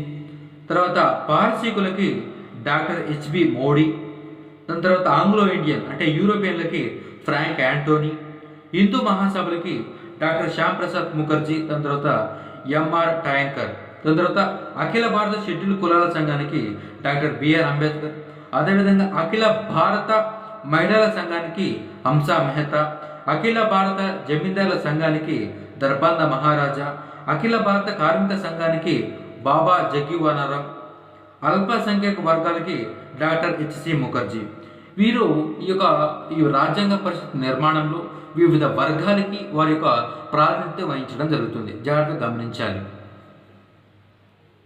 దేశ విభజన కారణంగా రాజ్యాంగ పరిషత్లో సభ్యత్వం కోల్పోయినటువంటి ఏకైక కమ్యూనిస్టు నాయకుడు ఎవరంటే సోమన్ లహరి. అంటే దేశ విభజన కారణంగా రాజ్యాంగ పరిషత్ యొక్క సభ్యత్వం కోల్పోయినటువంటి ఏకైక కమ్యూనిస్ట్ నాయకుడు సోమన్ లహరి.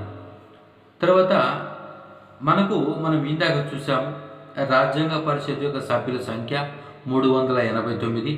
అది భారత జాతీయ కాంగ్రెస్ అనేది ఈ యొక్క సమావేశంలో సంబంధించి ఈ యొక్క రాష్ట్రాల నుంచి 292 మంది, అదేవిధంగా స్వదేశీ సంస్థానం నుంచి 93 మంది, దాని తర్వాత చీఫ్ కమిషనరేట్ ప్రాంతాల నుంచి 4, మొత్తం 389 మంది రాజ్యాంగ పరిషత్ సభ్యులుగా ఉండడం జరిగింది.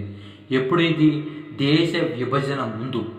దేశ విభజన ముందు రాజ్యాంగ పరిషత్తుల సభ్యుల సంఖ్య 389. దేశ విభజన తర్వాత రాజ్యాంగ పరిషత్తుల సభ్యుల సంఖ్య టోటల్గా చూస్తే 299. అంటే ఇక్కడ బ్రిటిష్ పాలిత ప్రాంతాల నుంచి 229, అదేవిధంగా స్వదేశీ సంస్థానం నుంచి 70 మంది ప్రాతినిధ్యం వహించడం జరుగుతుంది. దేశ విభజన ముందేమో రాజ్యాంగ పరిషత్ సభ్యులు ఎంత 389. అదేవిధంగా దేశ విభజన తర్వాత రాజ్యాంగ పరిషత్తుల సభ్యుల సంఖ్య 299 గమనించాలి. అయితే ఈ యొక్క స్వదేశీ సంస్థానం నుంచి 70 మంది ప్రాతినిధ్యం వహించడం జరుగుతుంది. అయితే రాజ్యాంగ పరిషత్తులో సభ్యత్వం పొందని ఏకైక స్వదేశీ సంస్థానం ఏది? దేశంలో అతిపెద్ద సంస్థానం, అదేవిధంగా 2 కోట్లకు పైగా జనాభా కలిగిన సంస్థానం, స్వంతంగా విమానాశ్రయం కలిగిన సంస్థానం, ప్రపంచ ధనవంతుల్లో ఒక ధనవంతుడిగా పేరొందినటువంటి రాజు ఆ యొక్క కలిగినటువంటి సంస్థానమే నిజాం సంస్థానం, అదే హైదరాబాద్ సంస్థానం. ఆ సంస్థానం నుంచి రాజ్యాంగ పరిషత్కి ప్రాతినిధ్యం వహించలేదు. అంటే రాజ్యాంగ పరిషత్తులో ఏకైక సంస్థానము ప్రాతినిధ్యం వహించేది ఏదైతే అది నిజాం సంస్థానము, అదే హైదరాబాద్ సంస్థానం. అయితే ఈ రాజ్యాంగ పరిషత్ నియామక సభ్యులు అంటే రాజ్యాంగ పరిషత్తులో నియమించిన సభ్యులు 14 మంది. రాజ్యాంగ పరిషత్తులో నియామకం పొందిన సభ్యుల సంఖ్య ఎంత? 14 మంది. దీనిని అనుసరించే ఇప్పుడు రాష్ట్రపతి ఎవరైతే ఉన్నారో వారు పార్లమెంట్కి 4 నామినేట్ చేయడం జరుగుతుంది. అంటే అప్పుడు రాజ్యాంగ పరిషత్తులో 4 నామినేట్ చేయడం జరిగింది.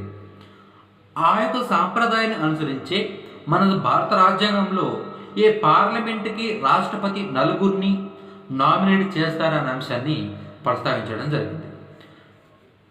రాజ్యాంగ పరిషత్తులో ఎంతమంది నామినేట్ కాబట్టారు అంటే ఎంతమంది నియామక పద్ధతి ద్వారా ఎన్ని కాబట్టారు అంటే దేశ విభజన తర్వాత 14 మంది. దేశ విభజన జరిగిన తర్వాత రాజ్యాంగ పరిషత్తులో ఉన్నటువంటి ముస్లిం నాయకులు అంటే ముస్లిం ప్రతినిధుల సంఖ్య 32. జాగ్రత్త గమనించాలి. ఇవన్నీ స్టాటిక్ పాయింట్స్, మనం దీని గురించి ఎక్స్ప్లెయిన్ చేయాల్సిన అవసరం ఏం లేదు. ఇవి చాలా ఇంపార్టెంట్ కూడా. ఇవి ఒక బిట్ రూపేణ అడగడానికి ఆస్కారం ఉంటుంది. దేశ విభజన అనంతరం అంటే స్వాతంత్రం అనంతరం కూడా చెప్పొచ్చు. దేశ విభజన జరిగినప్పుడే మనకు స్వాతంత్రం రావడం జరిగింది. అదొక బిల్లు మన ప్రీవియస్ క్లాస్లో చెప్పుకోవడం జరిగింది. దేశ విభజన అనంతరము రాజ్యాంగ పరిషత్తులో ఉన్నటువంటి ముస్లిం నాయకుల సంఖ్య 32. అదేవిధంగా మహిళల సంఖ్య 15 మంది. రాజ్యాంగ పరిషత్ సభ్యురాలుగా పనిచేసినటువంటి ఏకైక ముస్లిం మహిళ ఎవరు? రాజ్యాంగ పరిషత్ సభ్యురాలుగా పనిచేసినటువంటి ఏకైక ముస్లిం మహిళ ఎవరంటే బేగం ఇజాద్ రసూల్. ఈమె రాజ్యాంగ పరిషత్ యొక్క సభ్యురాలుగా పనిచేసినటువంటి ఏకైక ముస్లిం మహిళ. రాజ్యాంగ పరిషత్తులో మహిళల సంఖ్య 15. రాజ్యాంగ పరిషత్తులో దేశ విభజన తర్వాత ముస్లింల సంఖ్య 32. ఈ విధంగా ఈ యొక్క రాజ్యాంగ పరిషత్ యొక్క నిర్మాణం అయితే ఉండడం జరిగింది. ఇప్పటి వరకు రాజ్యాంగ పరిషత్తులో ఎన్నికలు ఏ విధంగా జరిగాయి, ఏ విధంగా సభ్యులు ఎన్నుకోబడ్డారు, దాని యొక్క నిర్మాణం ఏ విధంగా జరిగింది అనే అంశాల గురించి మాట్లాడుకున్నాం. ఇప్పుడు రాజ్యాంగ పరిషత్ యొక్క ఇంకా స్టార్ట్ చేద్దాం. రాజ్యాంగ పరిషత్ ఏ విధంగా స్టార్ట్ అయింది, దాని తర్వాత పరిణామాలు ఏ విధంగా జరిగాయి అనేది ఇప్పుడు రాజ్యాంగ పరిషత్ ఫస్ట్ సమావేశం నుంచి మనం స్టార్ట్ చేద్దాం. జాగ్రత్తగా ఫాలో అవ్వండి. రాజ్యాంగ పరిషత్ యొక్క మొదటి సమావేశము 1946 డిసెంబర్ 9వ తారీఖున జరగడం జరిగింది. రాజ్యాంగ పరిషత్ యొక్క మొదటి సమావేశం 1946 డిసెంబర్ 9వ తారీఖున జరగడం జరిగింది. లార్డ్ ఓవెన్ యొక్క ఆదేశ అనుసారం 1946 డిసెంబర్ 9వ తారీఖున రాజ్యాంగ పరిషత్ యొక్క మొదటి సమావేశం జరగడం జరిగింది. అయితే ఇక్కడ ఒక సమస్య, మళ్ళీ పెద్ద సమస్య. ఇందాక ఒక సమస్య, ఇప్పుడు ఒక సమస్య. ఇందాకేంటి, కేబినెట్ మిషన్ అనుసారంగా 10 లక్షల మందికి గాను ఒక ప్రజాప్రతినిధి ఉండాలి రాజ్యాంగ పరిషత్తులో. అయితే ఆ ఉండాలి అన్నప్పుడు ఈ భారత ప్రజలందరూ కూడా ఓటు హక్కు లేదు, ఏ విధంగా ఎన్నుకోవాలి అనేది ఒక సమస్య. దాన్ని ఏ విధంగా సాల్వ్ చేసుకున్నాం. అయితే ఇప్పుడు ఈ యొక్క 1946 డిసెంబర్ 9న రాజ్యాంగ పరిషత్ సంబంధించినటువంటి మొదటి సమావేశం జరగడం జరిగింది. అయితే ఈ మొదటి సమావేశంలో అందరూ వచ్చి కూర్చున్నారు. అయితే ఇప్పుడు పెద్ద సమస్య ఏంటి, ఇక్కడ మనము సమావేశం అయ్యాం, కానీ మనల్ని ఒక నాయకత్వం వహించడానికి ఒక అధ్యక్షుడు ఉండాలి. మనకి నాయకత్వం వహించడానికి ఒక అధ్యక్షుడు ఉండాలి. అయితే అది ఎవరు ఉండాలి అనేది పెద్ద సమస్య. అంటే ఇక్కడ పెద్ద సమస్య అయితే ఏర్పడింది. అయితే ఇక్కడ జేపీ కృపలాని అనే ఆయన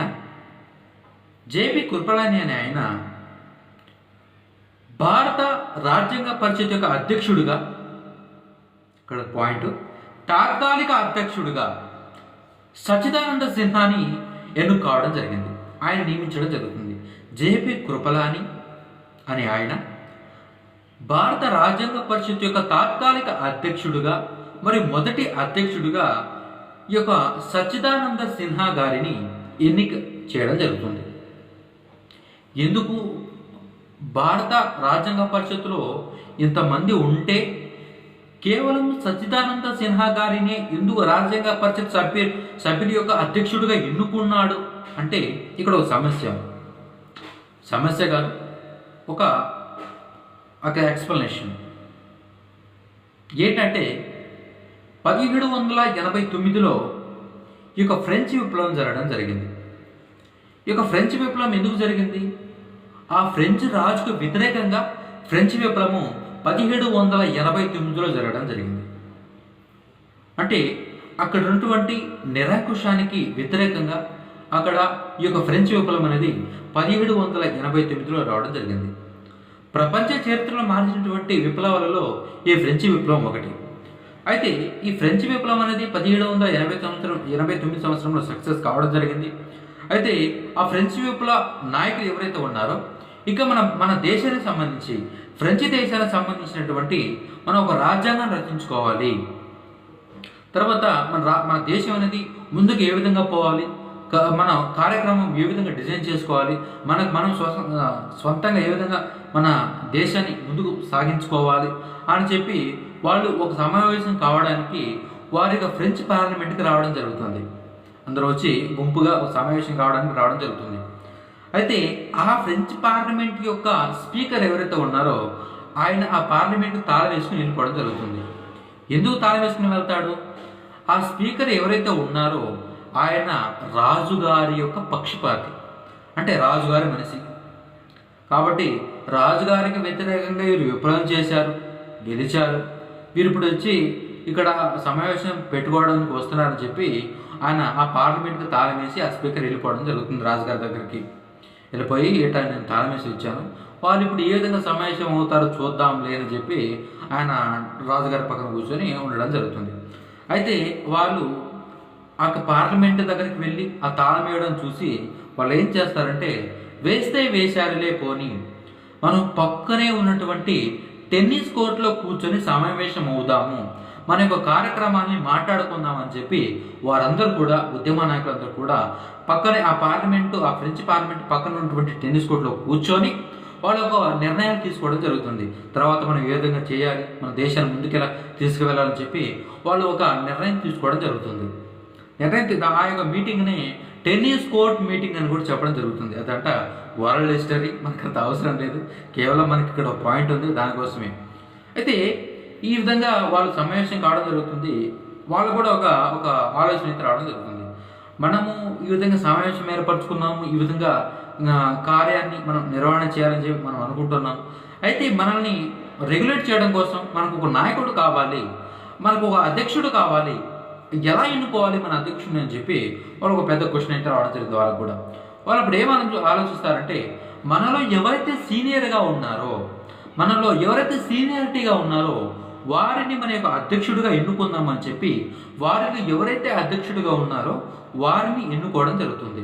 ఆ యొక్క ఫ్రెంచ్ యొక్క విప్లవ ఉద్యమకారుల్లో వారిలో ఎవరైతే సీనియారిటీగా ఉన్నారో ఆ యొక్క పొలిటీషియన్ని వారి యొక్క నాయకుడిగా ఎన్నుకోవడం జరుగుతుంది.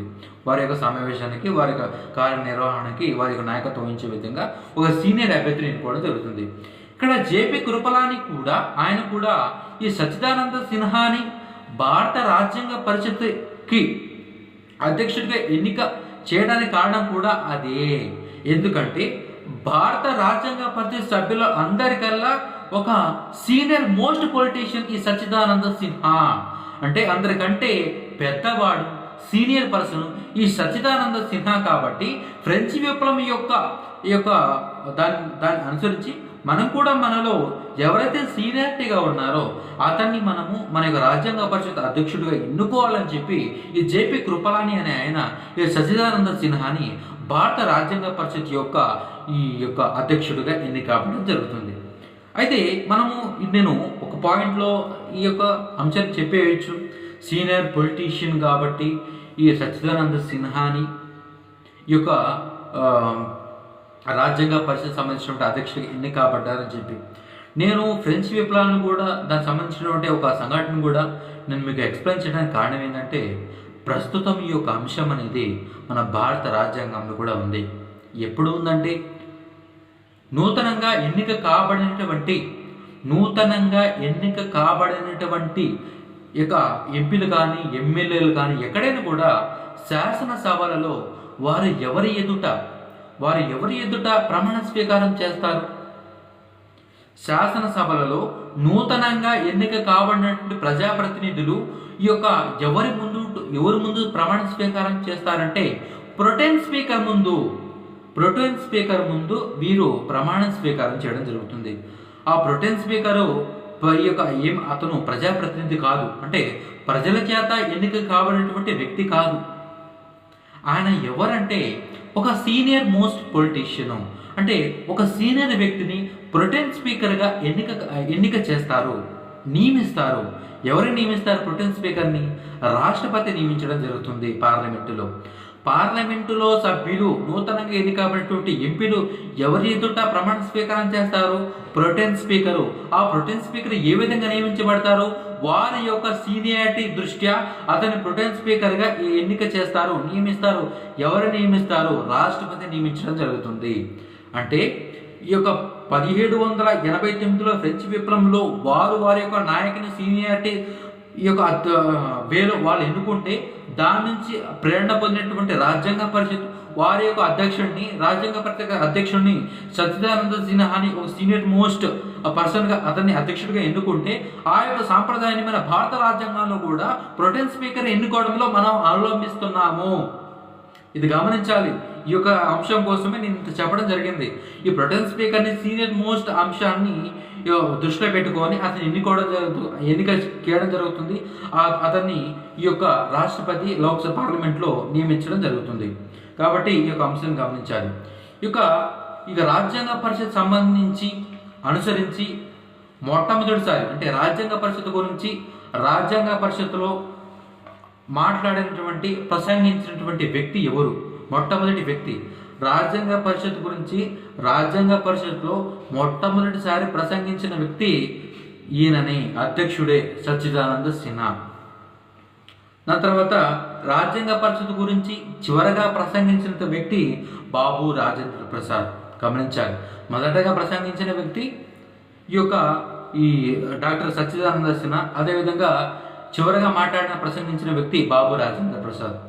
అయితే మొదటి రోజు అంటే 1946 డిసెంబర్ 9వ తారీఖు ఈ విధంగా అంటే బ్రిటిష్ వారి నుంచి స్వాతంత్రం పొందుతున్నాం మనం. పొందుతుంటే ఆ పొందే క్రమంలోనే మీరు సొంతంగా రాజ్యాంగాన్ని తయారు చేసుకోండి, మీకు రాజ్యాంగాన్ని మీరు సరిగా మీరు రాసుకున్నారో లేదో చూసి మేము మీకు సంపూర్ణ స్వాతంత్రం ఇచ్చి వెళ్ళిపోతామని చెప్పి అప్పటికే బ్రిటిష్ వారు మనకి హామీ ఇవ్వడం జరుగుతుంది. దానివల్ల ప్రపంచ దేశాల నుంచి మనకు అనేక ఉత్తరాలు రావడం జరుగుతుంది. మీరు చాలా సాధించారు, మీరు బ్రిటిష్ వారి నుంచి మీరు స్వాతంత్రం సాధించుకున్నారు, కంగ్రాచులేషన్స్ అంటూ, అదేవిధంగా మీరు మీ దేశం యొక్క పురోగతి, అదేవిధంగా మీ దేశ భవిష్యత్తును మార్చే ఒక మహత్తమైన కార్యాన్ని చేయడానికి పూనుకుంటున్నారు, ఒక రాజ్యాంగ పరిస్థితి ఏర్పరచుకున్నారు. ఆ రాజ్యాంగ పరిస్థితిలో మీ దేశం యొక్క పురోగతిని మార్చేసే ఒక రాజ్యాంగాన్ని రచించుకోవడం కోసం మీరు రాజ్యాంగ పరిస్థితిని ఏర్పరచుకుంటున్నారు. మీకు శుభం కలగాలి, మీకు అంతా మంచిగా జరగాలని చెప్పి అందరూ ప్రశంసిస్తూ అనేక దేశాల నుంచి మనకు ఉత్తరాలు రావడం జరుగుతుంది. ఆ ఉత్తరాలన్నింటినీ కూడా మొదటి రోజు రాజ్యాంగ పరిస్థితి ఉద్దేశించి డాక్టర్ సచ్చిదానంద సిన్హా గారు ప్రసంగించడం జరుగుతుంది. అయితే ఆయన ప్రసంగించి స్టార్టింగ్లో 9 గంటలకు స్టార్ట్ అవుతుంది, ప్రసంగించి 11 అవుతుంది టోటల్గా ఆయన ప్రసంగం అయిపోయేలోపు. ఆయన ఏమంటాడంటే ప్రసంగించి, నేను మధ్యాహ్నము మీటింగ్కి రావట్లేదు అంటాడు. నేను మధ్యాహ్నం అంటే ఆ ప్రసంగం అంతా చదివి నేను మధ్యాహ్నం రాజ్యాంగ పరిషత్ మీటింగ్కి నేను రావట్లేదని చెప్తాడు. ఎందుకు రావట్లేదు అంటాడంటే నా యొక్క వృద్ధాప్యం దృష్ట్యా, అంటే మనం చెప్పుకున్నాం ఇందాకే, ఈయన రాజ్యాంగ పరిషత్ సభ్యుల కల్లా సీనియర్ మోస్ట్ పొలిటీషియన్ అని చెప్పాం. అంటే ఈయన చాలా వయసు కలిగినటువంటి వారు, తర్వాత చాలా అనుభవశాలి కాబట్టి ఈయన అప్పటికే ఈయనకి చాలా వయసు కాబట్టి నా వృద్ధాప్యం దృష్ట్యా డాక్టర్ నన్ను ట్యాబ్లెట్ వేసుకుని పండుకోమని చెప్పాడు, ఎక్కువ మాట్లాడుతుందని చెప్పాడు, ఎక్కువ తిరగొద్దని చెప్పాడు, కాబట్టి నేను మధ్యాహ్నం మీటింగ్కి రాను అని ఆయన చెప్పడం జరుగుతుంది. ఆ 11 గంటలుగా ఆయన ప్రసంగం అయిపోయిన తర్వాత. అయితే ఇప్పుడు సచ్చిదానంద సిన్హా గారు ఇప్పుడు అధ్యక్షుడిగా రాకపోతే, సభ్యత్వం అంటే సభలో లేకపోతే ఇప్పుడు ఎలా అనుకుని ఆలోచించి ఒక ఉపాధ్యక్షుడిని కూడా ఎన్నుకోవాలి అని చెప్పి వారు ఒక ఉపాధ్యక్షుడిని కూడా ఎన్నుకోవడం జరుగుతుంది. అప్పుడు వారు ఒక తాత్కాలిక ఉపాధ్యక్షుడిగా ఫ్రాంక్ ఆంటోనీని రాజ్యాంగ పరిషత్ యొక్క గమనించాలి, సచ్చిదానంద సిన్హా గారు కూడా తాత్కాలిక అధ్యక్షుడే, ఇక ఫ్రాంక్ ఆంటోనీ కూడా తాత్కాలిక ఉపాధ్యక్షుడే. అంటే తాత్కాలిక అంటే ఎన్ని రోజులు ఉన్నారు వీరు? కేవలం 3 రోజులు మాత్రమే అధ్యక్షులుగా మరియు ఉపాధ్యక్షులుగా ఉండడం జరిగింది. 3 రోజులు అంటే డిసెంబర్ 9, 10, 11. ఎందుకు 3 రోజులు అంటే డిసెంబర్ 11వ తారీఖున సంపూర్ణంగా ఈ యొక్క రాజ్యాంగ పరిషత్ నిర్మాణం కావాల్సి వచ్చింది. ఇంకెన్ని రోజులు తాత్కాలికాలు, ఎప్పుడు ఇంకా టోటల్గా మనము రాజ్యాంగం రచించుకోవడం మనం స్టార్ట్ చేయాలి అని చెప్పి 1946 డిసెంబర్ 11న పూర్తిగా రాజ్యాంగ పరిషత్ ఏర్పాటుకి చేయడం జరిగింది. కాబట్టి ఈ తాత్కాలికంగా ఉన్నటువంటి అధ్యక్షుల్ని ఉపాధ్యక్షుల్ని తీసివేసి శాశ్వతమైనటువంటి అధ్యక్షుల్ని ఉపాధ్యక్షులను నియమించడం జరుగుతుంది. వారెవరో ఇప్పుడు చూద్దాం. 1946 డిసెంబర్ 11న తాత్కాలికాన్ని తీసివేసి శాశ్వతంగా అధ్యక్షుని ఎన్నుకబడ్డారు. అప్పుడు 1946 డిసెంబర్ 11 నుంచి రాజ్యాంగ పరిషత్ యొక్క అధ్యక్షుడు ఎవరంటే డాక్టర్ బాబు రాజేంద్ర ప్రసాద్. అదేవిధంగా ఉపాధ్యక్షులు డాక్టర్ హెచ్సి ముఖర్జీ. అదేవిధంగా రాజ్యాంగ పరిషత్ యొక్క కార్యదర్శి హెచ్బి అయ్యంగార్. అదేవిధంగా రాజ్యాంగ పరిషత్ యొక్క ముఖ్య లేఖకుడు ఎన్సి ముఖర్జీ.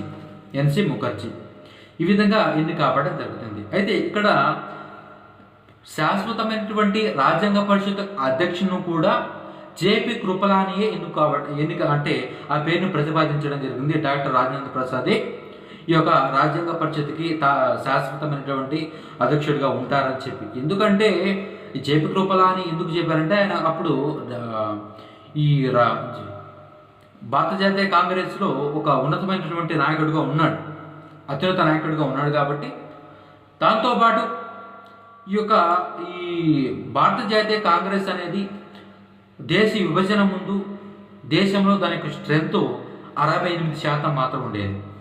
ఎప్పుడైతే దేశ విభజన జరిగిందో ఈ భారత జాతీయ కాంగ్రెస్ యొక్క స్ట్రెంత్ దేశంలో 82% రావడం జరిగింది. అంటే పెరిగింది. ఎందుకంటే ముస్లిం లీగ్ పార్టీ అనేది భారతదేశం నుంచి పాకిస్తాన్కి వెళ్ళిపోవడం వల్ల ఈ యొక్క భారత జాతీయ కాంగ్రెస్ యొక్క స్ట్రెంత్ అనేది పెరగడం జరిగింది. కాబట్టి భారత జాతీయ కాంగ్రెస్ ఏది చెప్తే అది వినే విధంగానే అప్పుడు ఉండడం జరిగింది.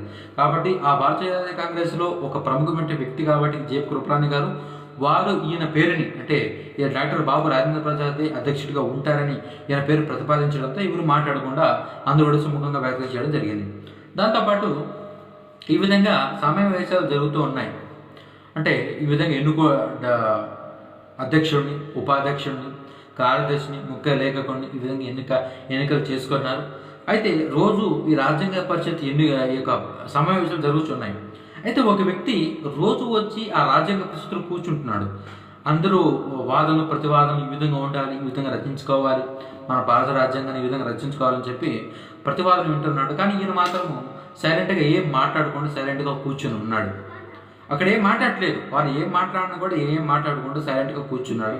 దాని తర్వాత ఈయన ఏం చేస్తున్నాడంటే సమావేశం అయిపోయిన తర్వాత రాజ్యాంగ పరిషత్ సమావేశం అయిపోయిన తర్వాత సాయంత్రం పూట విలేకరులను పిలిపించి ఆ రాజ్యాంగ పరిషత్ బయటే ఆ సమావేశం అయిపోతున్న బయటకు వచ్చి విలేకరులను పిలిపించి తీవ్రంగా విమర్శిస్తున్నాడు. రాజ్యాంగ పరిషత్ని తీవ్రంగా విమర్శిస్తున్నాడు. ఈ విధంగా చెప్తున్నారు, ఆ విధంగా చెప్తున్నారు అని రాజ్యాంగ పరిషత్తులో జరిగినటువంటి అంశాలు ఏదైతే ఉన్నాయో వాటిని తీవ్రంగా విలేకరులతో విమర్శించడం జరుగుతుంది. అంటే మరుసటి రోజు మళ్ళీ వచ్చి సమావేశంలో కూర్చుంటున్నాడు, ఏమి మాట్లాడు, ఏ చర్చలో పాల్గొనడు. మళ్ళీ వచ్చి ఈ యొక్క మళ్ళీ సాయంత్రం పాట వచ్చి విలేకరులతో మళ్ళీ విమర్శిస్తున్నారు. తీవ్రంగా ఈ యొక్క రాజ్యాంగ పరిషత్ సభ్యులకి తీవ్రంగా చికాకు తెప్పిస్తుంది. ఎందుకు ఈ విధంగా ఇంత పెద్ద మనిషి ఎందుకు ఈ విధంగా చేస్తున్నాడు అని చెప్పి ఎవరికి అర్థం కావట్లేదు.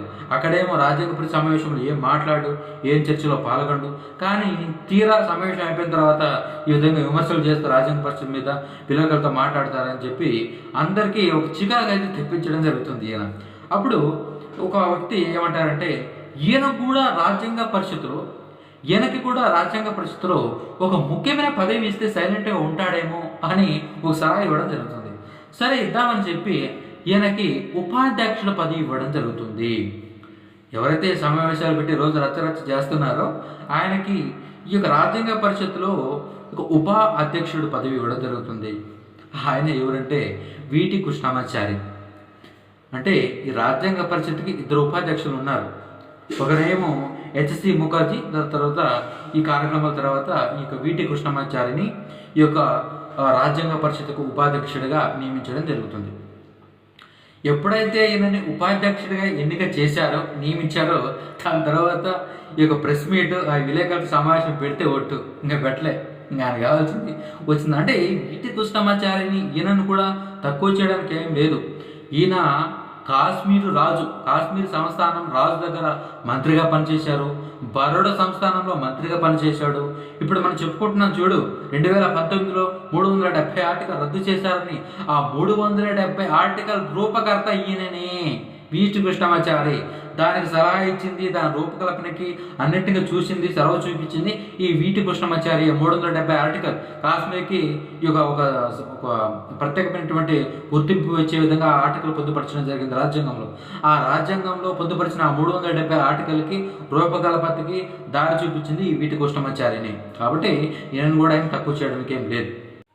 అయితే ఈ శాశ్వత రాజ్యాంగ పరిషత్ అంటే ఈ యొక్క టోటల్గా రాజ్యాంగ నిర్మాణంలో కీలక మరియు ముఖ్య సలహాదారుడుగా ఉన్న వ్యక్తి బిఎన్ రావు, బెనగల్ నరసింహారావు.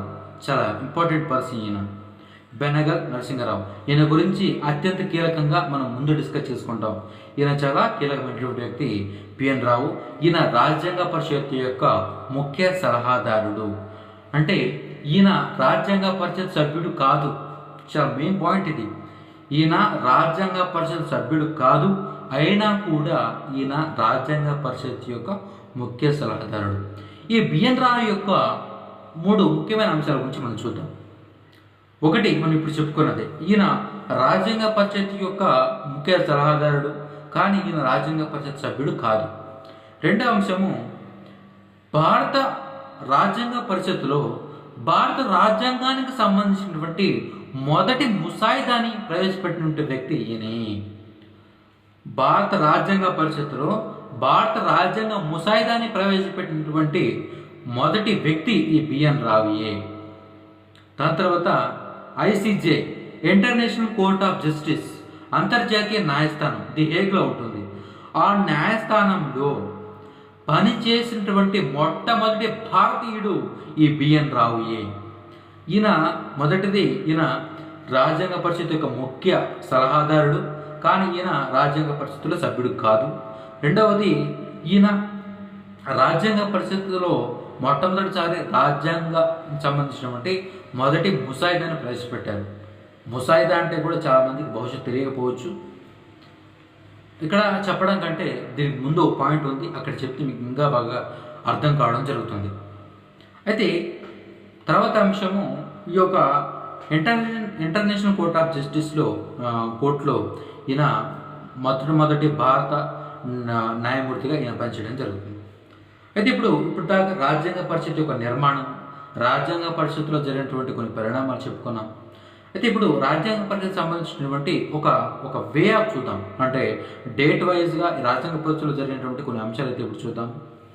రాజ్యాంగ పరిషత్ యొక్క మొదటి సమావేశం ఎప్పుడు జరిగింది? 1946 డిసెంబర్ 9.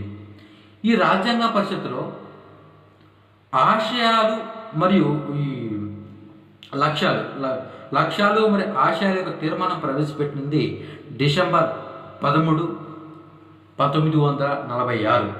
అదేవిధంగా రాజ్యాంగ పరిషత్తులో రాజ్యాంగం యొక్క మొదటి ముసాయిదాన్ని ప్రవేశపెట్టినటువంటి డేటు ఫిబ్రవరి 22, 1947. ఎవరు ప్రవేశపెట్టారు? ఇప్పుడు చెప్పుకున్నాం కదా, బిఎన్ రావు.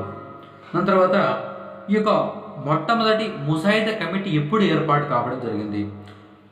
1947 ఆగస్టు 29.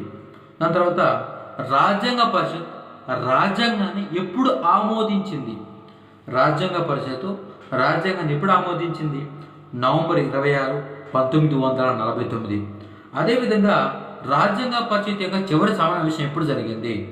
జనవరి 24, 1950. రాజ్యాంగం ఎప్పుడు అమల్లోకి వచ్చింది? 1950 జనవరి 26. టోటల్గా రాజ్యాంగానికి సంబంధించినటువంటి ఒక ఫ్లోగా చూస్తే దాని యొక్క కార్యక్రమాలు, అది రాజ్యాంగాన్ని రచనలో, నిర్మాణంలో జరిగినటువంటి వివిధ స్టేజ్లు అయితే ఈ విధంగా చూడడం జరిగింది. అయితే భారత రాజ్యాంగ పరిషత్ అనేది భారత రాజ్యాంగాన్ని ఏ విధంగా రచించింది ఇప్పుడు చూద్దాం. దాంట్లో జరిగినటువంటి కీలక పరిణామాలు ఏంటనేది ఇప్పుడు చూద్దాం. భారత రాజ్యాంగ పరిషత్ అనేది రాజ్యాంగాన్ని రచించడం కోసము 60 దేశాల యొక్క రాజ్యాంగాన్ని పరిశీలించడం జరిగింది. అంటే భారతదేశం సంబంధించినటువంటి రాజ్యాంగాన్ని రచించడం కోసం భారత రాజ్యాంగ పరిషత్ అనేది 60 దేశాల యొక్క రాజ్యాంగాన్ని పరిశీలించడం జరిగింది, అధ్యయనం చేయడం జరిగింది. ఇది అంటే రాజ్యాంగ పరిషత్తు భారత రాజ్యాంగం రాయడానికి ఎన్ని దేశాల యొక్క రాజ్యాంగాన్ని అధ్యయనం చేసింది? 60 దేశాలు. ఇప్పుడు గమనించాలి. ఇప్పటి నుంచి నేను కొన్ని అంశాలు చెప్తాను, అవి బిట్టు రూపేణ గుర్తుపెట్టుకోవడానికి ప్రయత్నించండి.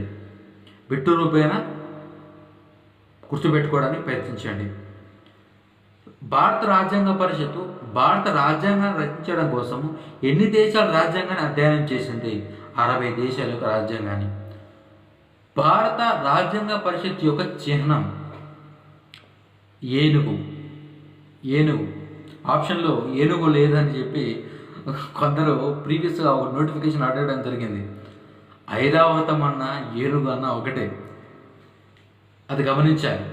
మేబీ ఇంగ్లీష్ మీడియం చదువుకున్న వాళ్ళకి కాస్త తెలుగు మీద పరిజ్ఞానం లేకపోవడం వల్ల ఐరావతం అంటే ఏంటి, ఏనుగు అంటే ఏంటి కాస్త కన్ఫ్యూజన్లు తెలియకపోవచ్చు.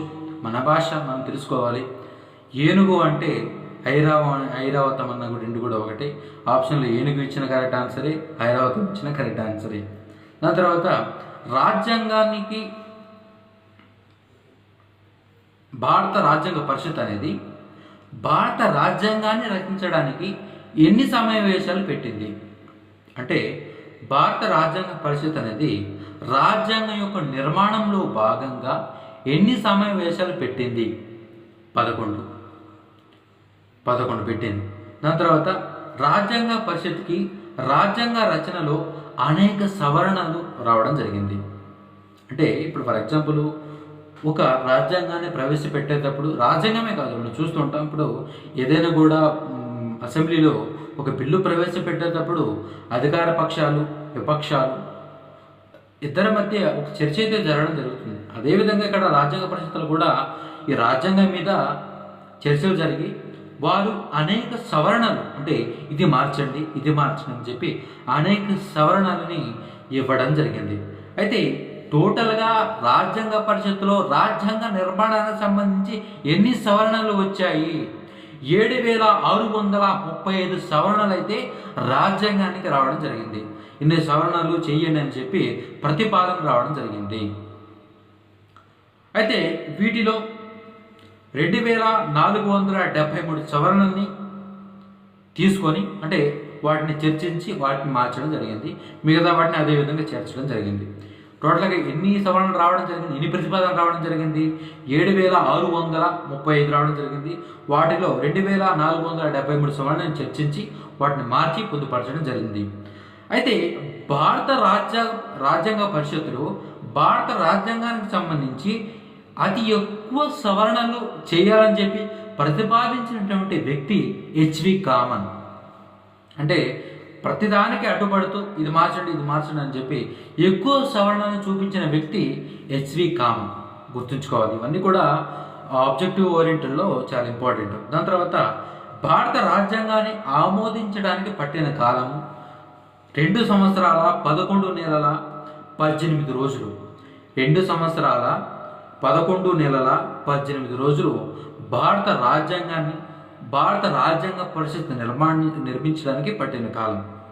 అదేవిధంగా కేవలం రాజ్యాంగ పరిషత్తు రాజ్యాంగ ముసాయిదాన్ని చర్చించడానికి పట్టిన కాలం ఎంత అంటే 165 రోజులు. అంటే రాజ్యాంగ ముసాయిదా అంటే ఏం లేదు, రాజ్యాంగం యొక్క కాపీ అంతే. ఆ ముసాయిదా అంటే మీరు నేను చెప్తాను అనుకున్నాను, దానికి అక్కడ ఇంకా బాగా చెప్తాను. ముసాయిదా అంటే ఏం లేదు, రాజ్యాంగానికి సంబంధించినటువంటి ఒక కాపీ. ఆ కాపీ ఫస్ట్ ఎవరు తయారు చేశారు? బిఎన్ రావు గారు. ఆ బిఎన్ రావు గారు ప్రవేశపెట్టినటువంటి ఆ రాజ్యాంగ ముసాయిదా ఏదైతే ఉందో దాని మీద చర్చించడానికి ఎన్ని రోజులు పట్టింది రాజ్యాంగ పరిషత్తులో అంటే 165 రోజులు. అదేవిధంగా రాజ్యాంగ పరిషత్ రాజ్యాంగాన్ని రచించడానికి ఎన్ని రోజులు పట్టింది? 2 సంవత్సరాల 11 నెలల 18 రోజులు. ఇది గమనించాలి. దాని తర్వాత రాజ్యాంగ రచనకు ఎంత ఖర్చు అయింది అంటే 64 లక్షలు. 64 లక్షలు పెట్టడం జరిగింది. టోటల్గా ఈ యొక్క రాజ్యాంగ పరిషత్తు యొక్క చిహ్నం ఏంటి? ఏనుగు. అంటే ఏనుగును పెట్టడానికి కారణం ఏంటి? ఏనుగుని రాజ్యాంగ పరిషత్ యొక్క చిహ్నంగా పెట్టడానికి కారణం ఏంటి అంటే ఏనుగు అనేది ఐరావతం అనేది ఇంద్రుడి దగ్గర ఉండడం జరుగుతుంది. అంటే ఏదైనా కూడా ఆ యొక్క కామధేనువుని అడగగానే అందరి యొక్క ప్రయోజనాల కోసం అన్ని కోరికలు తీర్చే విధంగా ఉంటుంది ఆ యొక్క ఇంద్రుడి దగ్గర ఐరావతం అంటే ఏనుగు, కామధేనువు. అయితే ఇంద్రుడి దగ్గర ఉన్నటువంటి ఆ ఐరావతాన్ని ఆలోచించి మనము మన భారత రాజ్యాంగ పరిషత్తులో మనం చేసే చట్టము భారత ప్రజలు అన్ని వర్గాలకి, అన్ని మతాలకి, అన్ని సంస్కృతులకి, అన్ని జాతులకి ప్రయోజనం కలిగే విధంగా ఉండాలి, అందరికీ ప్రయోజనం చేకూరే విధంగా ఉండాలి మనం చేసే చట్టం అని చెప్పి ఇంద్రుడి దగ్గర ఉన్నటువంటి ఐరావతాన్ని సూచనగా చేసుకుని ఈ రాజ్యాంగ పరిషత్కి ఈ యొక్క ఏనుగు బొమ్మని చిహ్నంగా పెట్టడం జరిగింది. జాగ్రత్త గమనించాలి. దాని తర్వాత ఈ యొక్క రాజ్యాంగ పరిషత్ అనేది రాజ్యాంగాన్ని రచించడంలో ఎన్ని దేశాల యొక్క రాజ్యాంగాన్ని పరిశీలించింది, అధ్యయనం చేసిందంటే 60 దేశాలు. అదేవిధంగా రాజ్యాంగ పరిషత్తు రాజ్యాంగ నిర్మాణంలో భాగంగా ఎన్ని సమావేశాలు పెట్టిందంటే 11. మరొకటి అంశం గమనించాలి, మొత్తం రాజ్యాంగ పరిషత్ యొక్క సమావేశాలు 12. మొత్తము రాజ్యాంగ పరిషత్ యొక్క సమావేశాలు 12. భారత రాజ్యాంగ పరిషత్ యొక్క చివరి సమావేశం ఎప్పుడు జరిగింది? 1950 జనవరి 24. అంటే అదే 12వ సమావేశం, అదే రాజ్యాంగ పరిషత్ యొక్క చివరి సమావేశం. కానీ మనం ఇప్పుడేం చెప్తున్నాం, రాజ్యాంగ పరిషత్ అనేది రాజ్యాంగ నిర్మాణానికి ఎన్ని సమావేశాలు పెట్టిందంటే 11 అని చెప్పడం జరుగుతుంది. 12ని మనం కన్సిడర్ చేయము. ఎందుకు కన్సిడర్ చేయమంటే మన భారత రాజ్యాంగాన్ని ఎప్పుడు ఆమోదించింది రాజ్యాంగ పరిషత్తు? నవంబర్ 26, 1949. అంటే 1949 నవంబర్ 26నే రాజ్యాంగ పరిషత్ ఆమోదించింది. ఇంకా రాజ్యాంగ పరిషత్ రాజ్యాంగాన్ని డిస్కస్ చేయాల్సిన అవసరం ఇంకేం లేదు. అయితే ఈ యొక్క 12వ సమావేశంలో కొన్ని అంశాలు ప్రవేశపెట్టారు. ఈ యొక్క 12వ సమావేశంలో కొన్ని అంశాలు ప్రవేశపెట్టారు. వాటి గురించి డిస్కస్ చేసుకుంటాం. కానీ రాజ్యాంగ పరిషత్ యొక్క సమావేశాలు ఎన్ని? రాజ్యాంగ నిర్మాణానికి అయితే 11, మొత్తం అయితే 12. ఇది గమనించాలి. ప్రతిదీ కూడా మనం విపులంగా చూడాలి. ఏదో ఒక పాయింట్ ఆఫ్ వ్యూలో కాకుండా విపులంగా చూడాలి.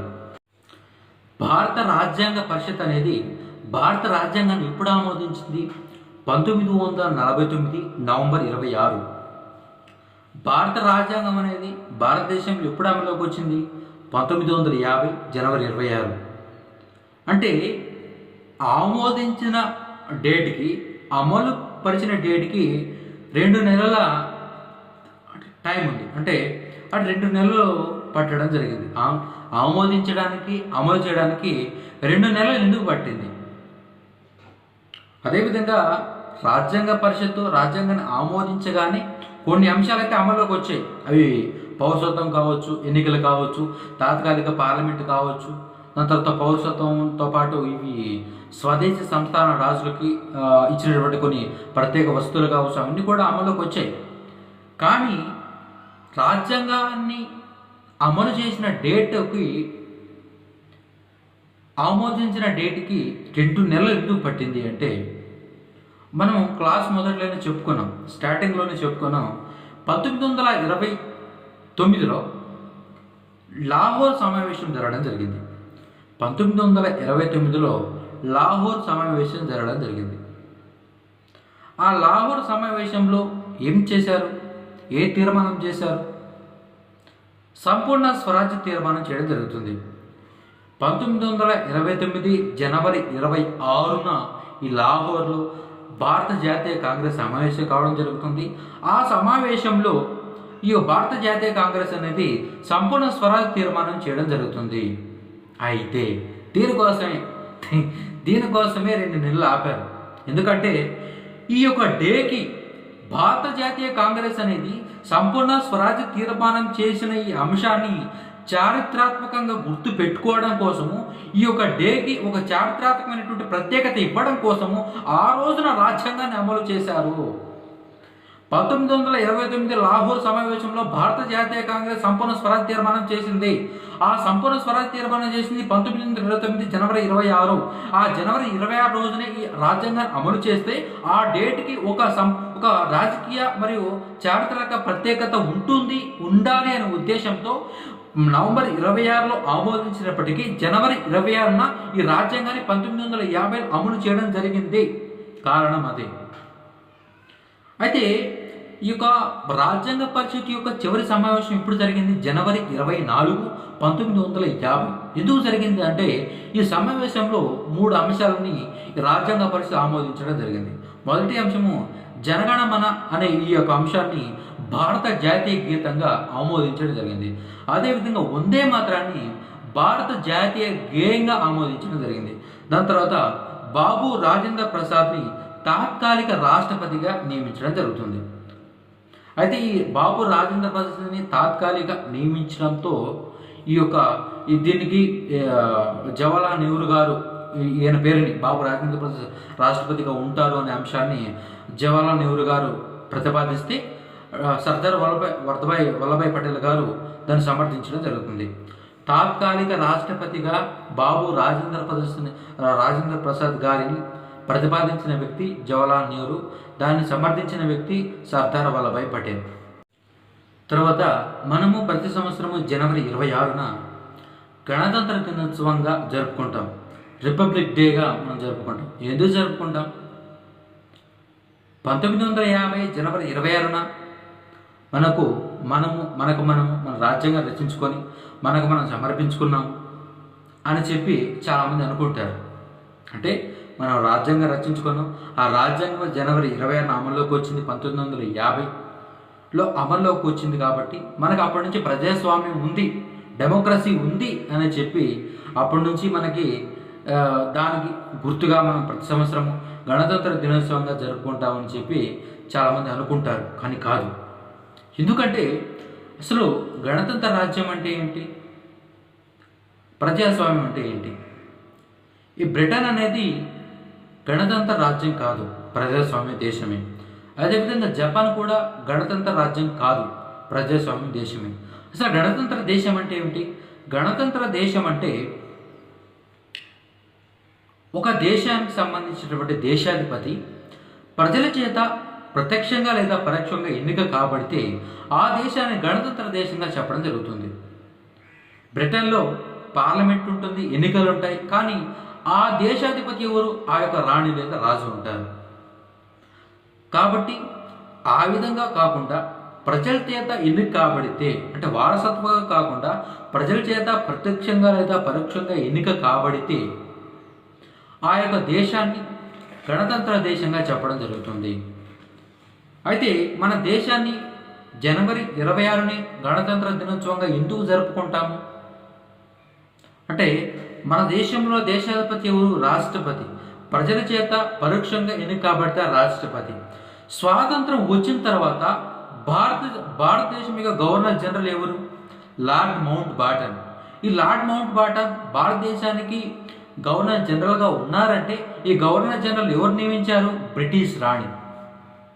బ్రిటిష్ రాణి ఏ విధంగా వచ్చారు? వారసత్వంగా వచ్చారు. అంటే బ్రిటిష్ దేశం ఏ దేశమో ప్రజాస్వామ్య దేశం, గణతంత్ర దేశం కాదు. అంటే బ్రిటిష్ వారి కింద ఉన్నటువంటి మనం కూడా గణతంత్ర దేశం కాదు. వీళ్ళు అంటే మన స్వాతంత్రం వచ్చిన తర్వాత కూడా మన గవర్నర్ జనరల్గా ఉన్న వారు ఎవరు? Lord Mountbatten. ఎప్పటి వరకు ఉన్నారు? 1949 జనవరి 22 వరకు ఉండడం జరిగింది. దాని తర్వాత ఆయన తర్వాత సిఆర్ రాజగోపాలాచారి గారు గవర్నర్ జనరల్గా ఉండడం జరిగింది. లార్డ్ మౌంట్ బాటన్ తర్వాత 1949 జనవరి 22 నుంచి ఈయన 1950 జనవరి 26 రాజ్యాంగం అమల్లోకి వచ్చేంత వరకు సి రాజగోపాలాచారి గవర్నర్ జనరల్గా ఉన్నాడు. ఈయనని ఎవరు అపాయింట్ చేశారు? బ్రిటిష్ రాణి. అంటే బ్రిటిష్ రాణి అపాయింట్ చేసింది అంటే మనది గణతంత్ర రాజ్యం అవుతుందా? కాదు. ఎందుకంటే బ్రిటిష్ దేశానికి సంబంధించినటువంటి రాణి ఎవరైతే ఉన్నారో ఆమె వంశపార్యంగా వచ్చింది. బ్రిటిష్ దేశం అనేది గణతంత్ర దేశం కాదు. ఆ దేశం కింద పనిచేస్తున్నటువంటి మన దేశం కూడా ఆ దేశ రాణి అపాయింట్ అయినటువంటి గవర్నర్ జనరల్ కింద పనిచేస్తున్నటువంటి మన దేశం కూడా గణతంత్ర దేశం కాదు. అయితే జనవరి 26న రాజ్యాంగ పరిషత్ చేత జనవరి 26, 1950న రాజ్యాంగ పరిషత్ చేత ఎన్నిక కాబడినటువంటి భారతదేశాధిపతి అయినటువంటి బాబు రాజేంద్ర ప్రసాద్ ప్రమాణ స్వీకారం చేసి దేశాధిపతి రాష్ట్రపతిగా ప్రమాణ స్వీకారం చేయడం జరుగుతుంది. అంటే 1950 జనవరి 26న రాజ్యాంగ పరిషత్ ద్వారా ఎన్నిక కాబడినటువంటి బాబు రాజేంద్ర ప్రసాద్ రాష్ట్రపతిగా భారతదేశ దేశాధిపతిగా ప్రమాణ స్వీకారం చేయడం జరుగుతుంది. కాబట్టి జనవరి 26న మన గణతంత్ర దేశంగా చెప్పుకుంటాము. గణతంత్ర దినోత్సవంగా మనం అప్పటి నుంచి జరుపుకోవడం జరుగుతుంది. అంటే అప్పుడు వరకు మనం బ్రిటిష్ రాణి ఎవరైతే వారసత్వంగా బ్రిటిష్ దేశానికి రాణిగా రాజుగా ఉన్నారో వారి చేత అపాయింట్ అయినటువంటి గవర్నర్ జనరల్ కింద మన దేశం మీద పరిపాలించబడింది. మొట్టమొదటిసారి ప్రజాస్వామ్యంగా ప్రజల చేత ఎన్నిక కాబడినటువంటి రాజ్యాంగ పరిషత్ ప్రతినిధుల ద్వారా ఎన్నిక కాబడినటువంటి దేశాధిపతి బాబు రాజేంద్ర ప్రసాద్ ప్రమాణ స్వీకారం చేయడం జరిగింది 1950 జనవరి 26న. ఆయన ప్రమాణ స్వీకారం చేసి దేశాధిపతి అయినటువంటి రాష్ట్రపతి పదవిని అలంకరించడం జరుగుతుంది. కాబట్టి అప్పటి నుంచి మనం దేశానికి గణతంత్ర దినోత్సవంగా జరుపుకుంటాము. రాజ్యాంగం అమల్లోకి వచ్చిందని కాదు. ఇది మీరు గమనించాలి. ఈ రాజ్యాంగ పరిషత్ అనేది 3 దశలో పనిచేయడం జరిగింది. మొదటి దశ 1946 డిసెంబర్ 9 నుంచి 1947 ఆగస్టు 15 వరకు. రెండవ దశ 1947 ఆగస్టు 15 నుంచి 1949 నవంబర్ 26 వరకు.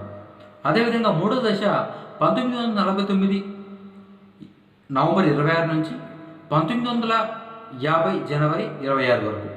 ఇక్కడ ఈ డేట్స్కి కొన్ని స్పెసిఫికేషన్స్ ఉన్నాయి. మొదటి దశలో మొదటి డేట్ ఏంటి? ఈ డేటు రాజ్యాంగ పరిషత్ యొక్క మొదటి సమావేశమైంది ఎప్పుడు? 1946 డిసెంబర్ 9. అదేవిధంగా భారతదేశం స్వాతంత్రం ఎప్పుడు వచ్చింది? 1947 ఆగస్టు 15. రెండవ దశలో మొదటి డేటు భారతదేశం స్వాతంత్రం వచ్చిన డేటు, రెండవ డేటు రాజ్యాంగ పరిషత్ రాజ్యాంగాన్ని ఆమోదించిన డేటు నవంబర్ 26. అదేవిధంగా మూడవ దశలో మొదటిది రాజ్యాంగ పరిషత్ ఆమోదించిన డేటు, తర్వాత డేటు రాజ్యాంగం భారతదేశం అమల్లోకి వచ్చిన డేటు. అయితే మూడు దశలో కొన్ని రకాలుగా రాజ్యాంగ పరిషత్ అయితే పనిచేయడం జరిగింది. మొదటి దశలో అంటే 1947 డిసెంబర్ 9 నుంచి 1947 ఆగస్టు 15 వరకు, 1946 డిసెంబర్ 9 నుంచి 1947 ఆగస్టు 15 వరకు ఈ యొక్క రాజ్యాంగ పరిషత్ అనేది రాజ్యాంగ విధులను చేయడం జరిగింది. అంటే కేవలము రాజ్యాంగ విధుల్ని మాత్రమే చేయడం జరిగింది. అసలు రాజ్యాంగ పరిషత్ ఎందుకు ఏర్పడింది? రాజ్యాంగాన్ని రాయడానికి కోసమే ఆ పని చేయడం జరుగుతుంది. మొదటి దశలో రాజ్యాంగాన్ని రచించడం అనేది జరగడం జరుగుతుంది మొదటి దశలో. అప్పుడు రాజ్యాంగాన్ని రచన జరుగుతుంది. రెండవ దశలో ఏం చేసిందంటే రాజ్యాంగ విధులతో పాటు శాసనపరమైనటువంటి దేశ పాలనకై శాసనపరమైనటువంటి విధులను కూడా నిర్వర్తించడం జరిగింది. ఎందుకు? 1946 డిసెంబర్ 9 నుంచి 1947 ఆగస్టు 15 వరకు కేవలం రాజ్యాంగ విధులను మాత్రమే నిర్వర్తించింది. ఎందుకు? అప్పుడు మనము బ్రిటిష్ వారి కింద పరిపాలించబడుతున్నాం కాబట్టి పరిపాలన సంబంధించినటువంటి వాళ్ళు చూసుకుంటారు. కాబట్టి అప్పుడు పరిపాలన సంబంధించినటువంటి కార్యక్రమాలు చేయాల్సిన అవసరము రాజ్యాంగ పరిషత్కి లేదు. రెండో దశలో 1947లో మనకి స్వాతంత్రం వచ్చేసింది. కాబట్టి ఈ యొక్క రాజ్యాంగ పరిషత్ అంటే తాత్కాలిక పార్లమెంటే కాబట్టి ఈ తాత్కాలిక పార్లమెంటు రాజ్యాంగాన్ని నిర్మించడంతో పాటు ఈ యొక్క దేశంలో పాలనపరమైనటువంటి అంశాలు కూడా చేయాలి కాబట్టి ఆ రకమైనటువంటి శాసన విధులను కూడా చేయడం జరిగింది. మూడో దశ అంటే ఎప్పటి నుంచి? 1949 నవంబర్ 26 నుంచి 1950 జనవరి 26 వరకు. ఈ యొక్క సందర్భంలో ఇది రాజ్యాంగ పరిషత్ అనేది కేవలం పాలనాపరమైనటువంటి శాసనాలు మాత్రమే తయారు చేయడం జరిగింది. ఆ విధులు మాత్రమే నిర్వర్తించడం జరిగింది. ఎందుకంటే నవంబర్ 26న రాజ్యాంగ పరిషత్ రాజ్యాంగాన్ని ఆమోదించింది. అంటే రాజ్యాంగానికి సంబంధించినటువంటి ఎటువంటి పనులు లేవు. కాబట్టి ఈ యొక్క రాజ్యాంగ పరిషత్ అనేది తాత్కాలిక పార్లమెంటుగా శాసనాలు తయారు చేస్తూ వ్యవహరించడం జరిగింది. అయితే ఇక్కడ ఈ యొక్క పార్లమెంట్ అనేది రాజ్యాంగ విధులను చేసింది, అదేవిధంగా పరిపాలన పరమైనటువంటి విధులు చేయడం జరిగింది. అయితే ఇక్కడ కూడా గమనించాలి, శాసనపరమైనటువంటి పాలనాపరమైనటువంటి విధులు చేయనప్పుడు రాజ్యాంగ పరిషత్ యొక్క అధ్యక్షుడు, అదేవిధంగా రాజ్యాంగ పరిషత్ అనేది రాజ్యాంగాన్ని నిర్మాణం చేయు విధుల్లో రాజ్యాంగ పరిషత్ అధ్యక్షుడు ఒకరేనా అంటే కాదు. ఎందుకంటే రాజ్యాంగ పరిషత్ రాజ్యాంగ నిర్మాణం సంబంధించిన విధులు చేయనప్పుడు రాజ్యాంగ పరిషత్ యొక్క అధ్యక్షుడు డాక్టర్ బాబు రాజేంద్ర ప్రసాద్. అయితే రాజ్యాంగ పరిషత్ అనేది పరిపాలనపరమైనటువంటి విధుల్ని నిర్వర్తించేటప్పుడు భారత రాజ్యాంగ పరిషత్ యొక్క అధ్యక్షుడు డాక్టర్ బాబు రాజేంద్ర ప్రసాద్ కాదు, జీవి మౌలాంకర్. ఎందుకు జీవి మౌలాంకర్ అని ఎందుకు పెట్టలేదంటే ఈ జీవి మౌలాంకర్ అనే ఆయన ఒకప్పుడు బ్రిటిష్ వారి పార్లమెంట్ పెట్టిన కూడా ఈయన చాలా స్పీకర్గా చాలా రోజులు చాలా సంవత్సరాలు పనిచేశారు.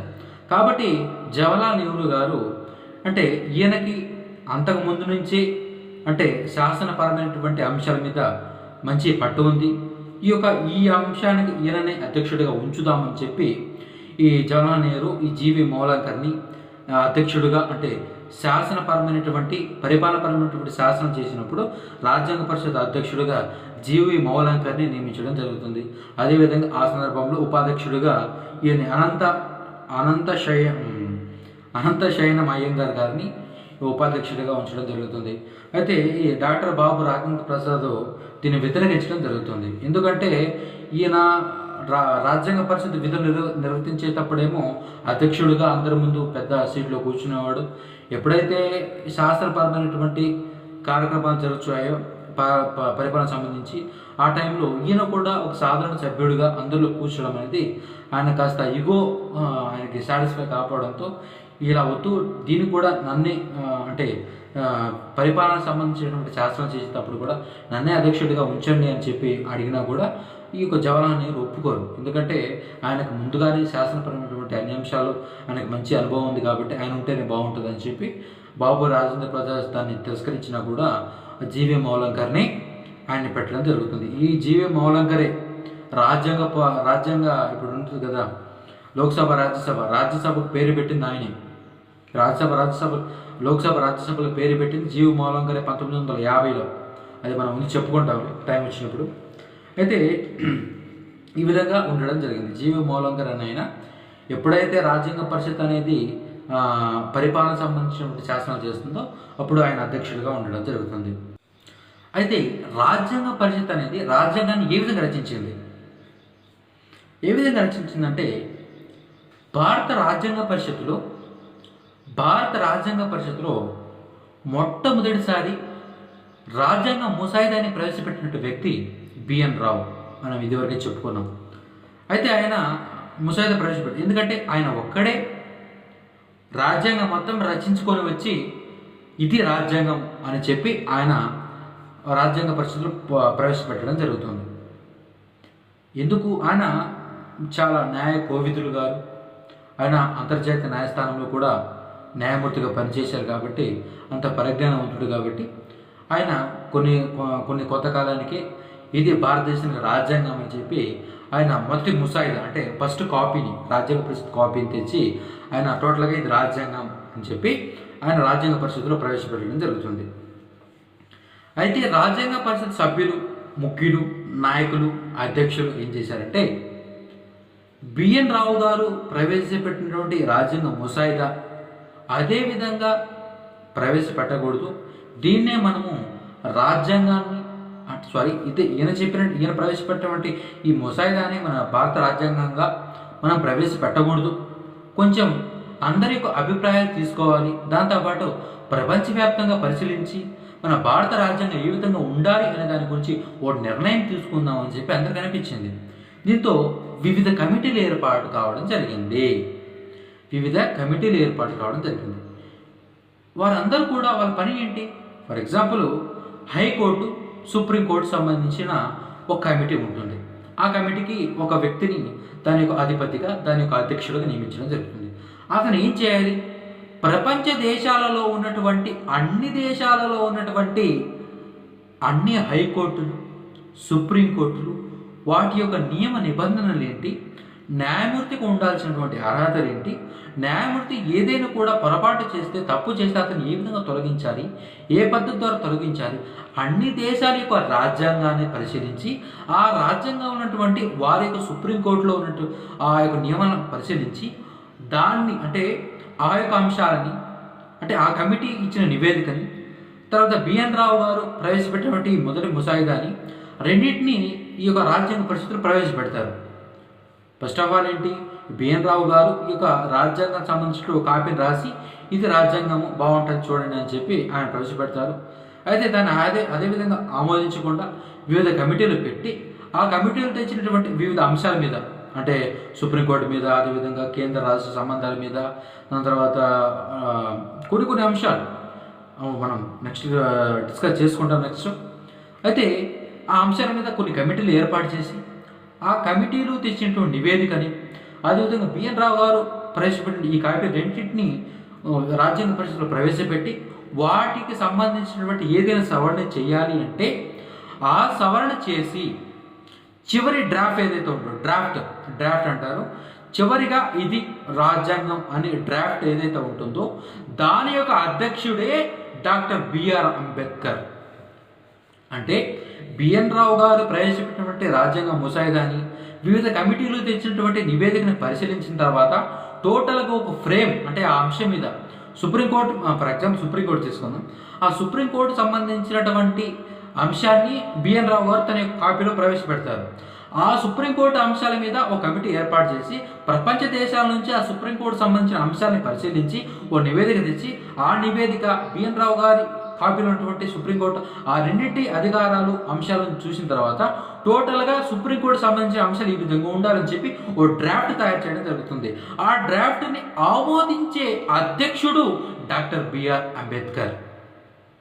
అంటే చివరిగా తయారు చేయబడినటువంటి డ్రాఫ్ట్ యొక్క అధ్యక్షుడు డాక్టర్ అంబేద్కర్. కాబట్టి ఇది గమనించాలి. అయితే వివిధ అంశాలు అయితే ఉన్నాయి. అంటే ఈ బిఎన్ రావు గారు ప్రవేశపెట్టినటువంటి ఆ కాపీలో ఆయన ముసాయిదులు ఏమంటారంటే గవర్నర్ని ఎన్నుకోవాలని చెప్తారు ఆయన. అంటే దాన్ని అందరూ వ్యతిరేకించి గవర్నర్ని ఎన్నుకోవడం ఏంటి అంటే రాష్ట్రంలో గవర్నర్ని ఎన్నుకొని ముఖ్యమంత్రిని ఎన్నుకుంటే పరిపాలన సంబంధించినటువంటి కొన్ని అభ్యంతరాలు వస్తాయి. కాబట్టి రాష్ట్రపతి గవర్నర్ని నియమించాలని చెప్పి కొంతమంది సూచన చేయడం జరుగుతుంది. అదేవిధంగా ఈ బిఎన్ రావు గారు ఈయన ప్రవేశపెట్టినటువంటి అతని యొక్క కాపీలో అసలు ఉపరాష్ట్రపతి పదవే లేదు. ఆయన ఒకవేళ ఏదైనా రాష్ట్రపతికి ఏదైనా అయితే అంటే ఆయన ఆరోగ్యం బాగాలేకపోతే తను చాలించినా కూడా ఏదైనా అతను రాజీనామా చేసినా కూడా ఆ రాష్ట్రపతి పదవిని ఎవరు స్వీకరిస్తారంటే రాజ్యసభ అధ్యక్షుడైనా లోక్సభ అధ్యక్షుడైనా లేకపోతే సుప్రీంకోర్టు యొక్క చీఫ్ జస్టిస్ అయినా రాష్ట్రపతి యొక్క పదవిని స్వీకరిస్తాడని చెప్పి ఆయన దాంట్లో ఉంది. అలా అయితే బాగోదని చెప్పి ఖచ్చితంగా ఉపరాష్ట్రపతి అమెరికా లాగానే మనకు కూడా ఒక ఉపరాష్ట్రపతి ఉండాలని చెప్పి అనేక సవరణ చేసిన తర్వాత మన రాజ్యాంగ పరిషత్ అనేది ఏర్పాటు కావడం జరిగింది. కాబట్టి టోటల్గా లేదు. మనము వివిధ కమిటీలు ఉన్నాయి. ఈ కమిటీలు చాలా చాలా ఇంపార్టెంట్. ప్రతి ఎగ్జామినేషన్లో ఈ కమిటీల నుంచి 2 లేదా 3 క్వశ్చన్లు అడగడం జరుగుతుంది. కాబట్టి ఆ కమిటీల గురించి మనం నెక్స్ట్ క్లాస్లో చాలా బ్రీఫ్గా అయితే డిస్కస్ చేసుకోవడం జరుగుతుంది. ఇది ఈ క్లాసు జాగ్రత్తగా గమనించండి. అంటే టోటల్గా ఈ అంశము బిఎన్ రావు గారు ఈ యొక్క తన యొక్క ముసాయిదాను ప్రవేశపెట్టడము, ఆ ముసాయిదా సంబంధించినటువంటి కొన్ని ఏదైతే అంశం ఉందో ఆ అంశం మీద 60 దేశాలు అంటే రాజ్యాంగాన్ని రచించడం కోసం రాజ్యాంగబద్ధ సభ్యులు 60 దేశాల యొక్క రాజ్యాంగం అధ్యయనం చేశారని చెప్పుకున్నాం. 60 దేశాలు పర్యటించి 60 దేశాల్లో ఈ అంశం మీద ఏ విధంగా వారు రచించుకున్నారనేది ఒక నివేదిక తెప్పించుకొని ఆ నివేదిక ఈ బిఎన్ రావు గారి యొక్క రాజ్యాంగ కాపీ రెండింటిని పరీక్షించి సవరణ చేసి దాని తర్వాత చివరిగా ఆ అంశం మీద ఒక డ్రాఫ్ట్ తయారు చేసి ఆ డ్రాఫ్ట్ని ఆమోదించే వ్యక్తిగా డాక్టర్ బిఆర్ అంబేద్కర్ గారు ఉండడం జరుగుతుంది. టోటల్గా ఈ రాజ్యాంగ నిర్మాణం అయితే ఈ విధంగా జరిగింది. అయితే ఆ కమిటీలు ఏంటి, వివిధ అంశాల మీద కమిటీలు ఏ విధంగా ఏర్పాటు చేశారో, ఆ కమిటీ అధ్యక్షులు ఏంటి, వారు ఏ విధంగా నివేదిక తెచ్చారు, ఆ నివేదికలో జరిగినటువంటి కొన్ని పరిణామాలు ఏంటి, అన్ని అంశాల గురించి కూడా మన నెక్స్ట్ వీడియోలో మనం డిస్కస్ చేసుకోవడం జరుగుతుంది. కాబట్టి జాగ్రత్తగా ఫాలో అవ్వండి. ఇది టోటల్గా ఈ క్లాసు జాగ్రత్తగా గమనించాలి. మన నెక్స్ట్ వీడియోలో మరింత ఈ కమిటీల దగ్గర నుంచి మనం నెక్స్ట్ కంటిన్యూ చేయడం జరుగుతుంది. కాబట్టి నా ఎక్స్ప్రెషన్ మీకు నచ్చినట్లయితే వీడియోని లైక్ చేయండి, కామెంట్ చేయండి, తప్పకుండా ప్రతి ఒక్కరికి షేర్ చేయండి. దాని తర్వాత ఎవరైనా ఛానల్ సబ్స్క్రైబ్ చేయకపోతే ఇప్పుడే కింద కనపడే రెడ్ కలర్ సబ్స్క్రైబ్ అని ట్యాప్ చేసి సబ్స్క్రైబ్ చేసుకోండి. నేను అభ్యర్థించే అంశం ఏంటంటే చాలా కష్టపడి చాలా సమయం కేటాయించి క్లాసెస్ చేయడం జరుగుతుంది. మీరు దీని వంతుగా కేవలం ఈ యొక్క అంశాన్ని మీరు ప్రతి ఒక్కరికి షేర్ చేయడమే. చాలామంది అభ్యర్థులు సార్ పీడిఎఫ్ ఇవ్వండి అని అడుగుతున్నారు. వాటి గమనించాలి. కష్టపడకుండా ఏది రాదు. కష్టపడకుండా ఏదైనా వస్తే అది ఎక్కువ రోజులు నిలబడదు. అంటే నేను ఇప్పుడు మీరు పీడిఎఫ్ ఇవ్వండి అనగానే నేను ఈ మాట ఎందుకు అన్నానంటే మీరు క్లాస్ వినేటప్పుడు మీరు స్వహస్తాలతో మీరు ఒక నోట్స్ తయారు చేసుకుంటే మీరు నిద్రపోయి అర్ధరాత్రి లేచినా కూడా ఏ పేజ్లో ఏ అంశం ఉంది అనేది మీకు గుర్తుంటుంది. అదేవిధంగా నేను పీడిఎఫ్ ఇచ్చాను అనుకో అది మీకు అంత ఎక్కువ ఎఫెక్ట్ చూపించదు. కాబట్టి మీరే స్వహస్తాలతో వీడియో చూస్తూ జాగ్రత్తగా రాసుకోండి. అప్పుడు మీకు ఎక్కువ రోజులు మీకు అది గుర్తు ఉండడానికి ఆస్కారం ఉంటుంది. పీడిఎఫ్ ఇవ్వడం పెద్ద సమస్య కాదు. కాబట్టి మీకు ప్రయోజనం కలగాలి ఏదైనా కూడా. కాబట్టి మీరు స్వహస్తాలతో మీరు రాసుకుంటే మీ నోట్స్ని మీరే తయారు చేసుకుంటే అది మీకు ఎక్కువ రోజులు పనికి రావడం జరుగుతుంది, ఎక్కువ రోజులు గుర్తు రావడం జరుగుతుంది. కాబట్టి ఇది video. Thank you very much.